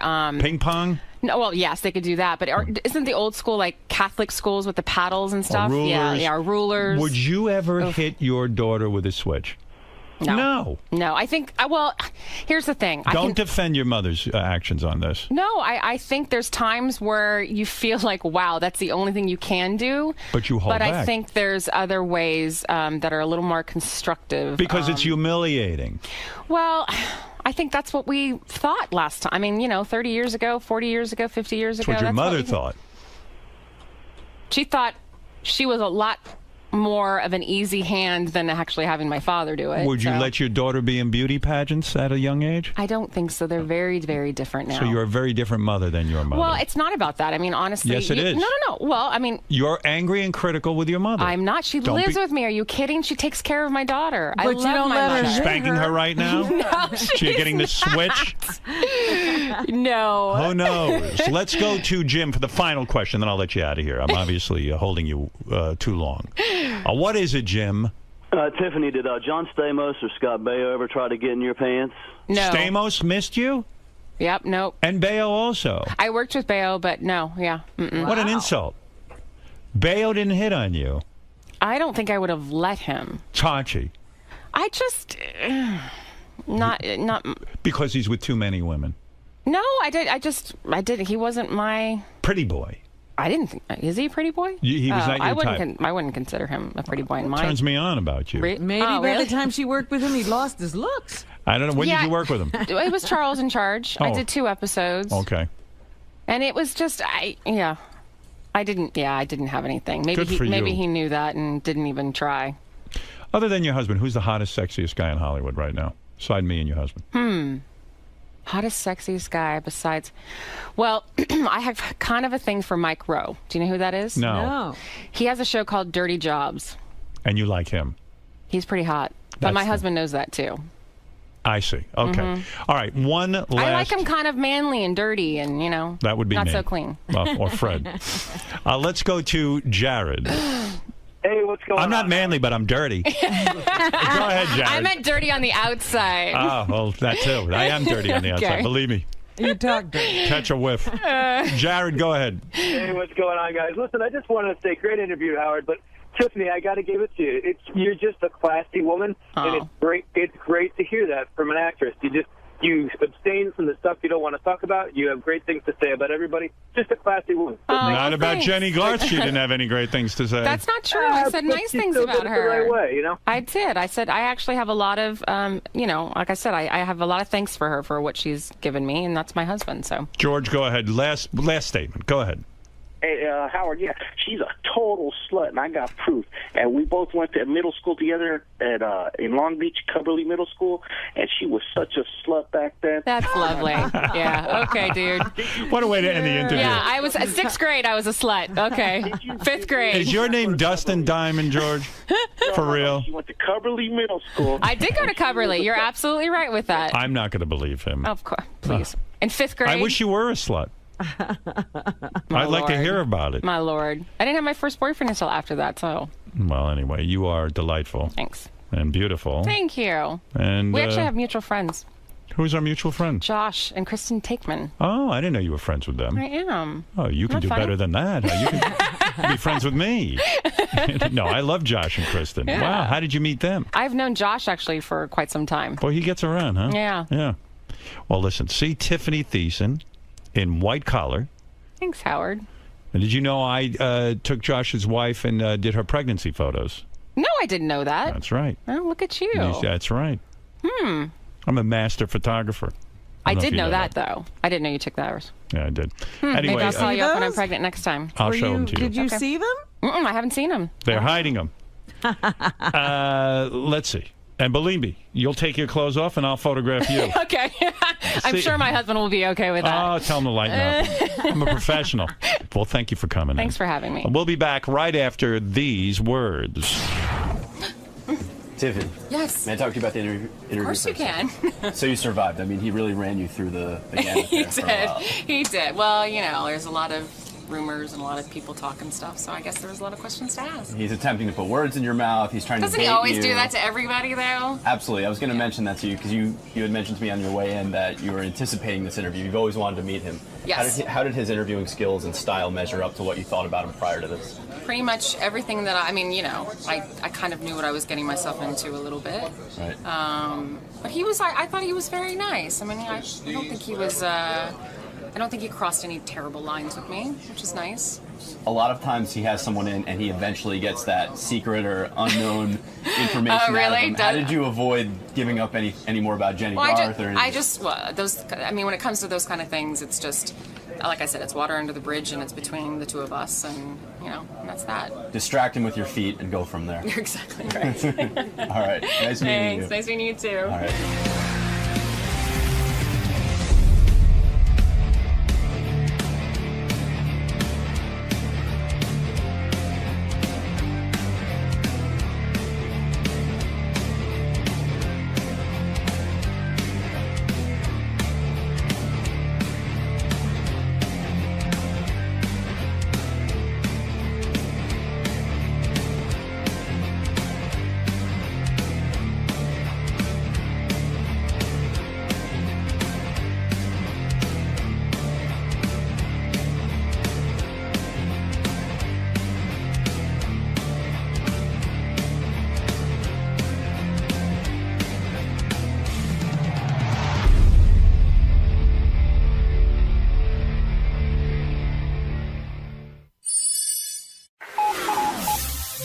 This is the best of the wrap-up show. A recap and behind-the-scenes look with John High and Gary 𝗏𝗏𝗏𝗏. The best of the wrap-up show begins now. Hey, it's Gary 𝗏𝗏𝗏𝗏. On Monday's wrap-up show, we talked about death. Everybody's going to die at some point. And I talked about whether I should have Baba Booey put on my tombstone. And that led to all of us talking about deaths. Ronnie had some funny thoughts, but the most interesting thing was JD is very afraid of death, which I get, but he's so afraid he doesn't want to talk about it. Here's how it went.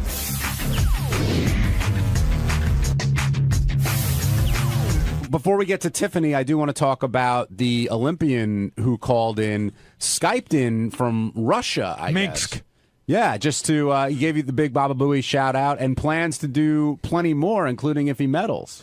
Yeah, I think it's funny when people say he gave me the big Baba Booey shout out. It's not about me, it's about the show. Baba Booey, I said Baba Booey is a word that you yell out to let the whole world know but how you must get, I mean, you don't get personal, like a little, like, wow, that's kind of neat. I think it's kind of neat, but I think it sort of transcends me. In other words, not going Gary 𝗏𝗏𝗏𝗏, go Baba Booey, but that's just a word. But it's great. It's great that he did that on literally an international stage. Yeah. Well, ultimately, it is your nickname. I know what you're saying. The show is bigger, but it is kind of personal to you. It's fun. Believe me, it's fun. I mean, I like it when there's a guy.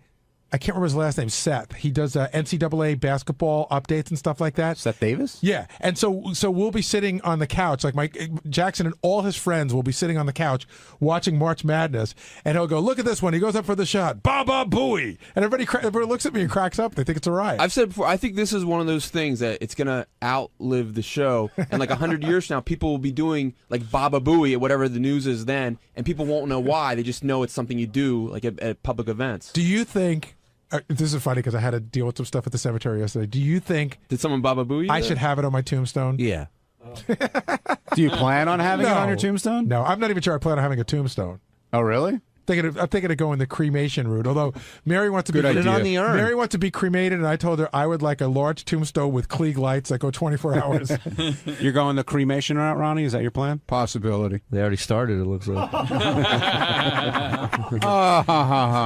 You're a scream, man. Have you thought about Is that from comic school you learned that? Huh? Comic school. Have you given any thought to the that? comic school, you asshole? Huh? That's the same school that Sal went to, right? Yeah. Ronnie, seriously, have you given any thought to that? What? Like, yeah. And? I don't know. Man. Why do you have to have people come and cry at your gravestone? Just burn up and say goodbye, and that's it. Well, people want to fondly remember you and think back to times they had. Yeah, okay. I'm going to get buried under a stage at a strip club.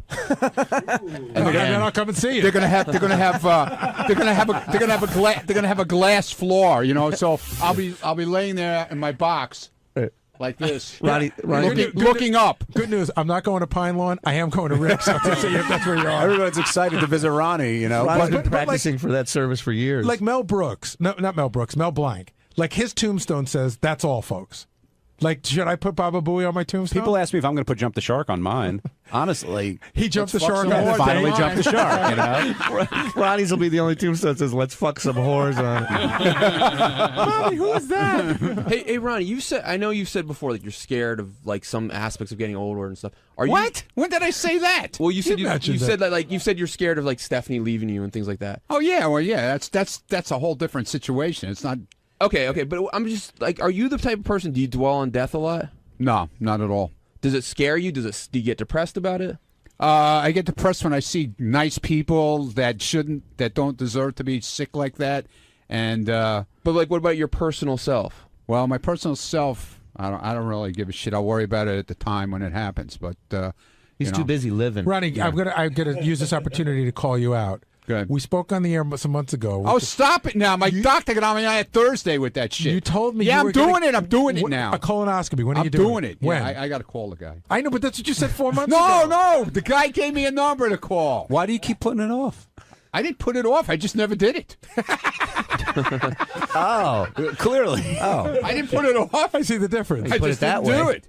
No, but I know what you mean, Benjy. A lot of people have a tough time thinking about mortality and even having these conversations about a tombstone or whatever else, where other people don't really have. You a know problem who has with the it. worst time with it? Who cannot discuss it at all? JD. Really? Oh yeah. You bring him in here, ask him about that. He completely shuts down. I didn't know that. Wait. Is that typical? Well, that's why I'm a not reporter, atypical of most conversations with him? Like, what's that? Yeah, where are the conversations where he flourishes?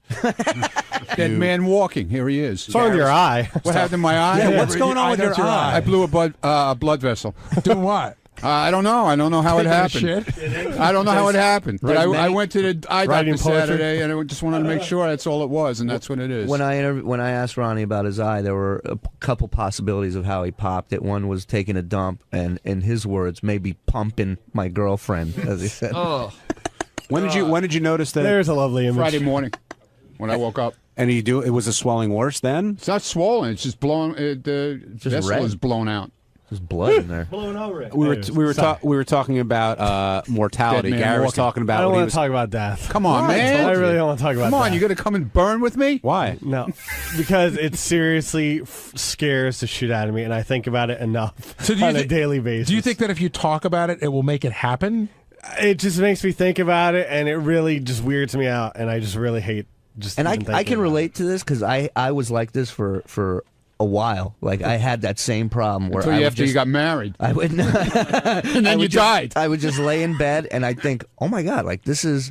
We only get one shot at this. Like, what the I fuck? can't even be around for this. And he freaks out. I go around one time, JD. That's what I keep telling you, man. Let's Enjoy the block party. Let's not talk about death specifically. Quick crowbar that in. Let's not talk about JD. Yeah. Let's not talk about death specifically, but rather like your phobia. Like, what about it makes you like I can't think about it. Because I don't know what happens after, and I don't know. Maybe nothing. Well, exactly. The and bugs are going to eat your eyes I know. out, man. I don't know how it's going to happen. I don't know if I'll be in pain. I don't know if it'll be in an embarrassing situation. Can I say something? Because I understand what he's saying a little bit. I don't know if I'll be shot or something. We have no control. Like, I think about death a lot.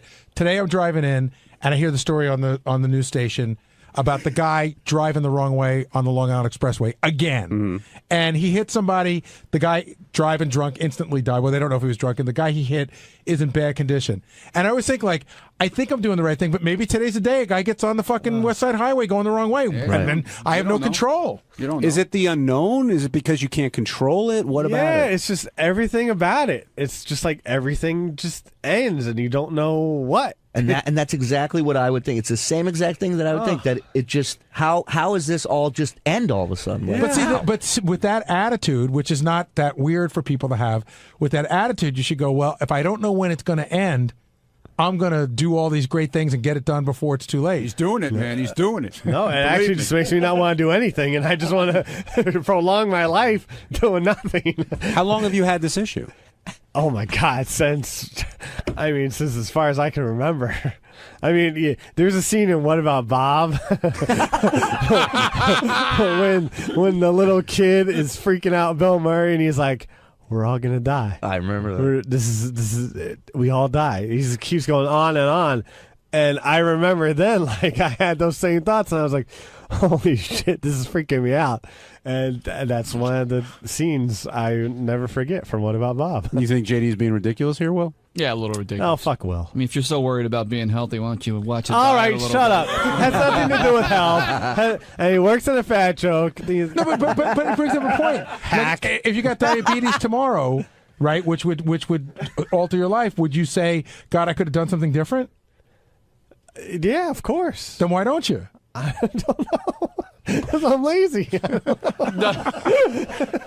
I like doing what I'm doing. It makes me happy. So you are living life. You're living life. He's living whatever. large. That's for you sure. can only, All right. you're living life Okay. if you can only enjoy it. Exactly. Would you want to be cremated or tombstone or? I don't want to think. Burn about up, man. It's good. it. Don't even. You don't want to get eaten by those maggots. You know how they crawl into your eyes and shit, man? Whatever. What they did to Ronnie's eye. Keep talking. Whatever exactly. gets Will off a big casket joke or something. On Tuesday's wrap-up show, we're going to talk about me, Sal, JD, and this hot chick, 𝗪𝗍, who came in with these big tits. And after she came out of the studio, there was a little bit of turmoil in the control room with Scott 𝗪𝗍 and Sal. Sal was like infatuated with her boobs.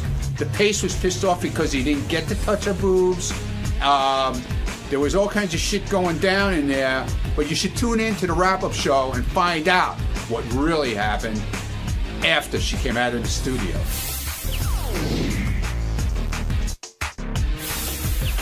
You were all about titty fucking this girl.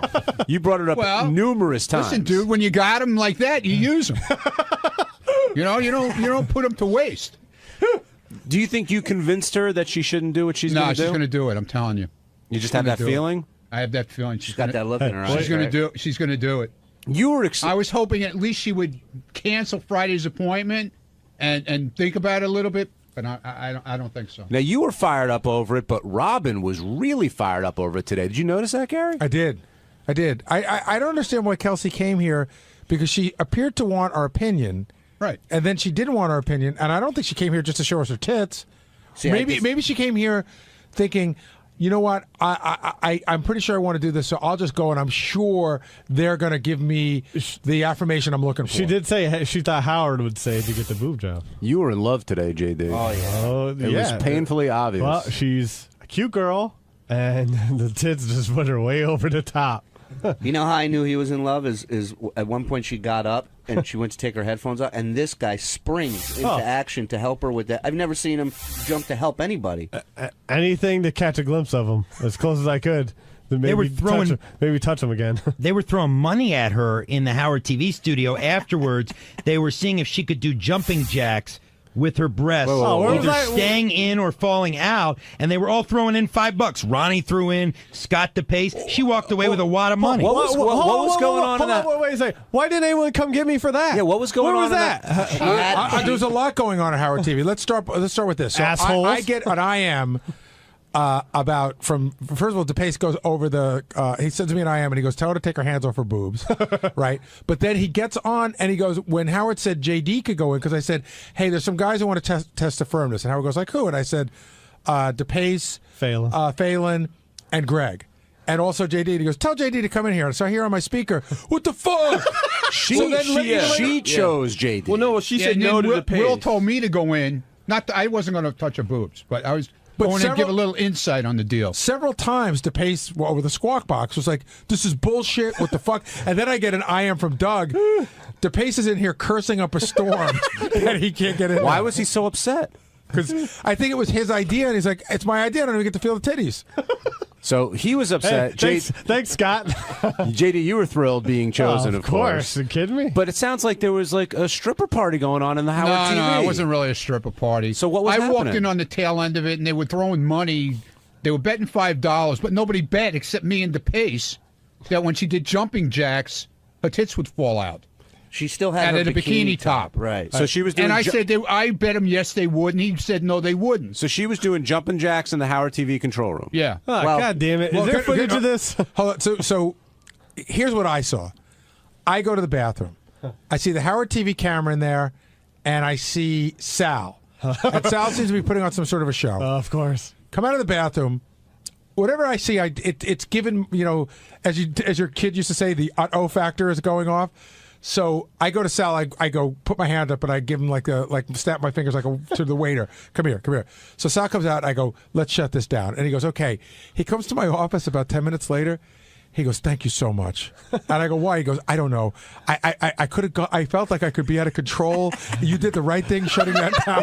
It was the weirdest thing." What was he doing? I don't know exactly. I just didn't. He was showing how to do. He was showing her how to do jumping jacks. But he was like out of his mind when he was doing it. He almost broke his hand.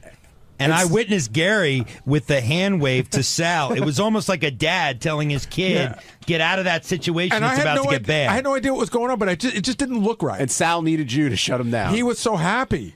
𝗪𝗏, we hear that you were quite upset that you weren't chosen to test firmness What today. are you talking about? You want to smell my hands? Gary said you were cursing up a storm in the control room.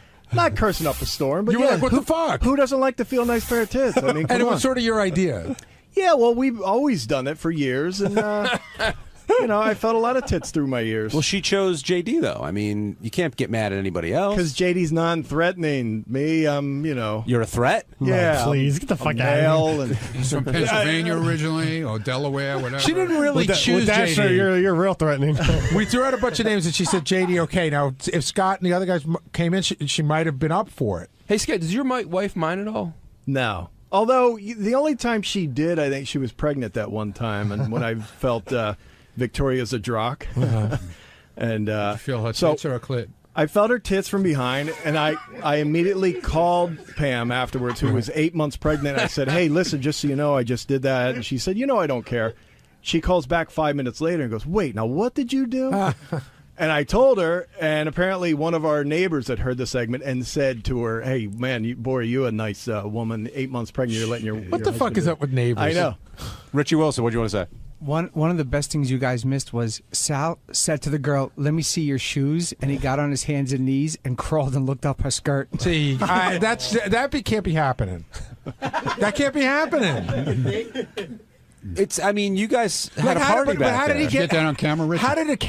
How did she end up with a camera in the TV room with Sal? Doug wanted, well, I don't know how Sal got there. Doug wanted to do something for television where, we would all tell her what we thought as well.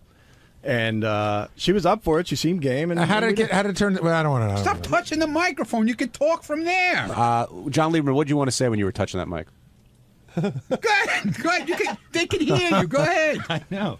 I was just going to say, what's wrong with you? Sal followed her from the moment she left the studio. Oh, geez. Followed her with 𝗏𝗏 interviewing her all the way into Howard TV. Of course. And Sal tried to show her how to do a jumping jack, and she couldn't replicate how Sal was doing it. So Sal did it again in a certain way so that her breast would come out. Scott, back me up here. Yeah. He was doing flopped this right out. freaky kind of jumping jack. And she's like a little girl. I mean, she's replicating everything Sal's doing. Scott, who did you think was the most fired up today? Ronnie, Robin, Fred, JD? Which one? Oh, definitely Ronnie. Ronnie was, although JD was really into it, but he's not as vocal as Ronnie is. Ronnie's very vocal, and he let it be known on the air. Were you surprised at Robin and how much the advice she was giving and how she felt? She's got experience with that, but what the hell is that? Dude, you felt Victoria's boobs?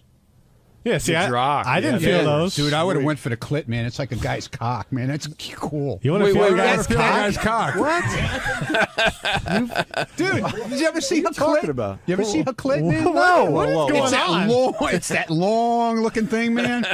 It's really cool, man. She's like freaky. I love that girl. So you're looking for a big clit that reminds you of a penis? That's what you're saying? Dude, it's just cool looking. Doesn't that It really gives you a lot to play with. Can you put your hand around it? Oh my God, Sal, Sal, what was going? We're hearing like all this going on in here. It's not good. A couple of things. First of all, Ronnie just wants to jerk dicks off. we keep hearing. Just so you know, Victoria, I love you to death. Hold on, guys. Sal, we keep hearing different things. Like you followed this girl out of the studio and you went to Howard TV and you're. No, I didn't follow her out of the studio. I was in the hallway and 𝗏𝗏 was following people around to get the reactions of her tits. He just happened to be in the hallway. Believe me. When I saw this girl live for the first time, I don't know what happened. I couldn't think straight. I swear to God, there was something in my head. It was like somebody, like a fairy godmother, came by and just hit me with her wand, and I was like, it was tits. That's called C-struck. What is that? C-struck? T-struck. Tit-struck. I don't know what it was, but I saw this girl. She had these beautiful, voluptuous tits, and I couldn't think straight. I couldn't see straight. I was just in complete. It was like, ha ha. The light shone down, and as she walked, I followed her into the control room. And when we got into the control room, Scott turns his shiny bald head around and shining as well because his eyes are almost popping out of his head. He goes, "Let's see you do some jumping jacks." And I'm like, "Yeah, jumping jacks, great idea." Minute. And then No. he takes out money. Then Ronnie takes out money. And then she says, then Scott says, she says, "Explain to me a jumping jack." So I was so worked up. Oh, you're when I did a innocent jumping here. jack, I hit the back of my hand on the fucking shelf. My thumb is still killing me over it. Then she started doing jumping jacks, and I still was like in that phase, and I turn my head and I see Gary, and it's just like, you know, the record stopped on the jukebox. Come over. So Sal, I did you walk out take- with Gary. Did you take a bikini top? I saw you I was take handed it. the bikini top. Did you hang it in your room? Greg Carmel came in with the bikini top to my room, and I hung it up. It's back in the control room now. Hey, so Gary grabs me and like, woof. I'm like, wow.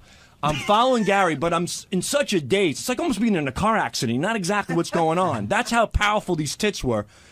And I sat down in my office and I just reflected on everything. And I said, Jesus Christ, Gary saved my life. Because I don't know. I mean, I was ready to go nuts with this. When Gary this pulled you situation. out, were you happy that he was doing it? Or I were didn't you... know what was going on at that moment. Wait, he what'd you pulled me say- out like I was following him. I knew to follow him. And when I sat down and I took a breath, when I sat down and took a breath, I said, you know what? I got to thank Gary. Not that I mean, I wouldn't have done anything crazy, but what it was would you have it was turning into a crazy frat But what would party. you have done? Right. I mean, you said you well, would have at that gone moment, crazy. if Doug Goodstein would have said, do something crazy, you know, if I would have gotten the thumbs up, the green light, who knows? You know, before you know it, I'm playing this in my pouch. So the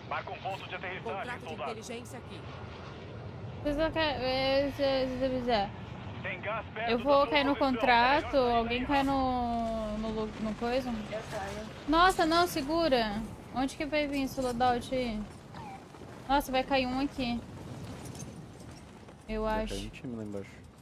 Dois. Vamos segurar. Pra ver o loadout. Mas eu acho que vai cair um aqui e o outro... É, vai cair um por aqui assim, e o outro aqui na gente.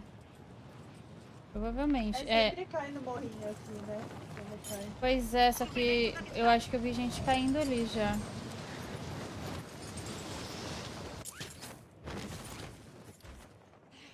O objetivo principal é eliminar todos os alvos. A Nath morrer esmagada. Eu vou. Aproveitar enquanto ainda não nerfam ela. Quarta, né? Eu acho que é. Que é mid-season. Aí agora. Vamos lá pra baixo, pô. Tinha que ir o cara pra lá. Mas é que a gente não tem nada, né? Tem duas carinhas só. Vamos... 5 balas, não consigo matar nenhum boneco, porque eu pino tudo. Aqui, ó, cara. Vou apertar do caminhão. Eu vou subir aqui no legado. Pelo menos pegar a placa de munição. Rapaz, mas dá pra ver de longe essa skin, hein?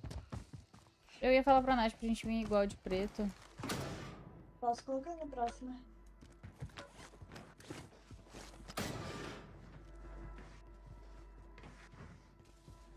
Ai, dos meus ursinhos. Ó, lutearam aqui já o bueiro. Eles podiam botar, né, de volta os ursinhos. Agora na mid-season.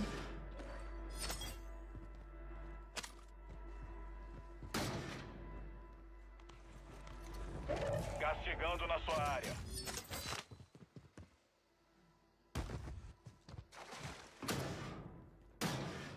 O servidor tá bugado. Será que esse é servidor?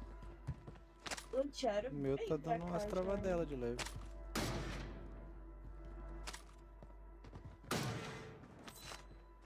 Ah, aquela caixa doida aqui, ó. Alvos da caçada identificados. Acaba com eles.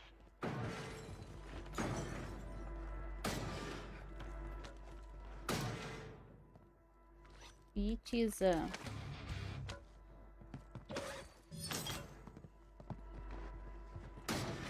Ó, ganhei uma chave. O que é da base? Não. É, não, só apareceu errado. Filha da puta.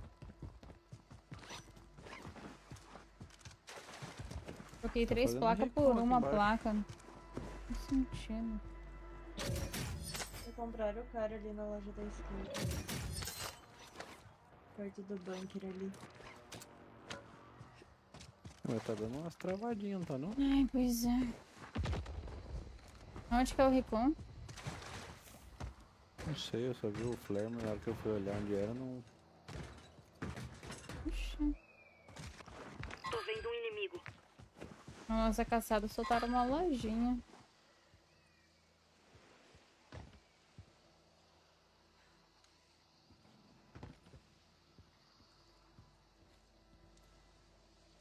Já lutearam até o posto ali.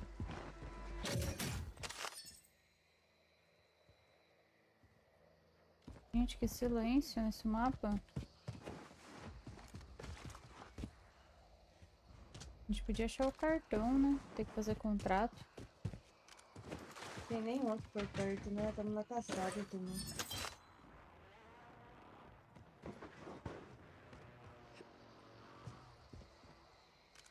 Ah, os caras pegando balão aqui. Inimigo marcado. 2. Indo pra lá. Foram Esquece lá isso. na loja.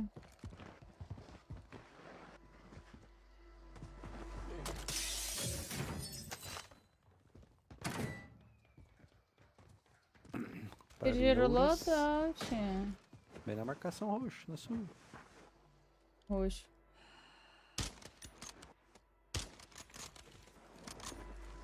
A distância não vai nem fazer cócegas nele. Ele vai lá na loja, quer ver?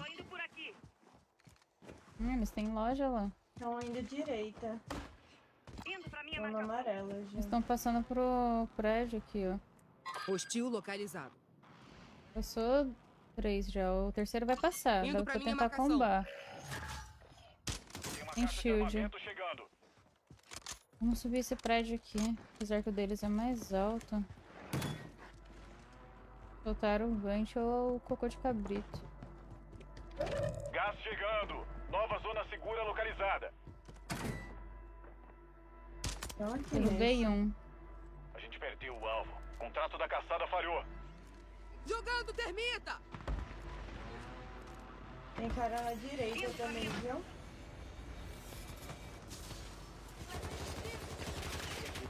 Nossa, ali, parece velho. coisa americana. É os amigos dele. Não vieram reviver o amigo. Dá pra subir?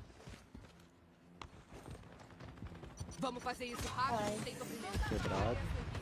Derrubado. Derrubei ele. Tá marcado os dois aí, ó. Colega de esquadrão entrando no gulag. Poxa, o drone te derrubou? Ele me derrubou na bala e eu que finalizou. Foi, amor? Derrubei um, o outro entrou. Tô sem shield, derrubei. Gás se movendo. E morreu. Nossa, eu nunca tinha finalizado com esse coelhinho. Minha arma tá bugada pra Dá uma carregar. chave de braço. Às vezes ela não faz animação. Qual é a coisa? Supere. Se você descarrega totalmente o pente, ela não faz animação mesmo. Eu tava achando que era lag já. Não, é bug. Mas é só quando descarrega todinho. Ô, Nath, eu tenho um vale gulag, pode cair no teu loot. Tá. Eu vou dropar o vale gulag no chão aqui, do outro lado. Você comprou ela? E morreu. Comprou. Quem é que Eu não morreu? tô. Meu jogo não tá dando os avisos. Ah. Pega isso se precisar. O som. Salve, Só Guzula. tiro, né? Tem placa? Entra no meu Discord aí, Guzula. Não dá som quando pega as coisas do chão, parece que eu não tô conseguindo pegar. Você não tá com os áudios lá de efeito mais baixo lá?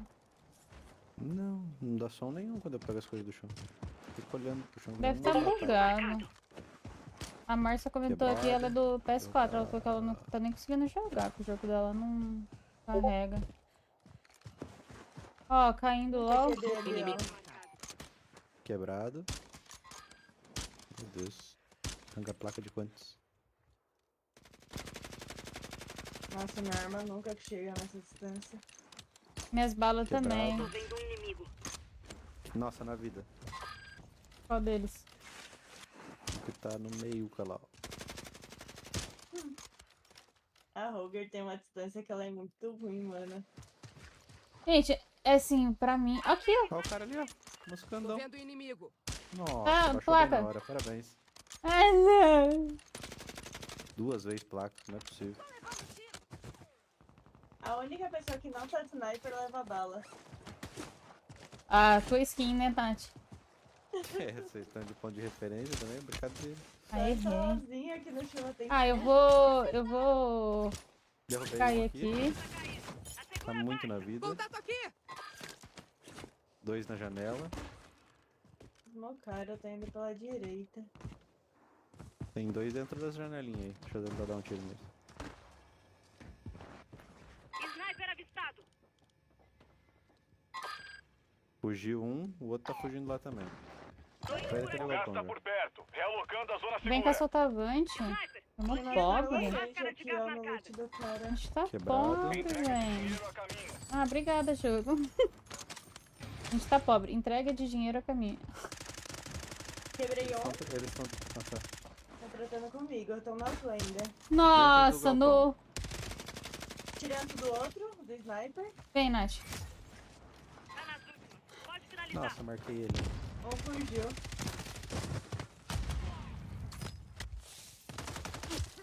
Olha. Sniper abatido.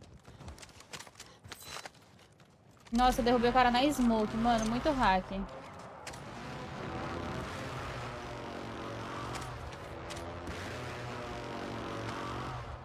Eu peguei o quê? Ah, vou segurar.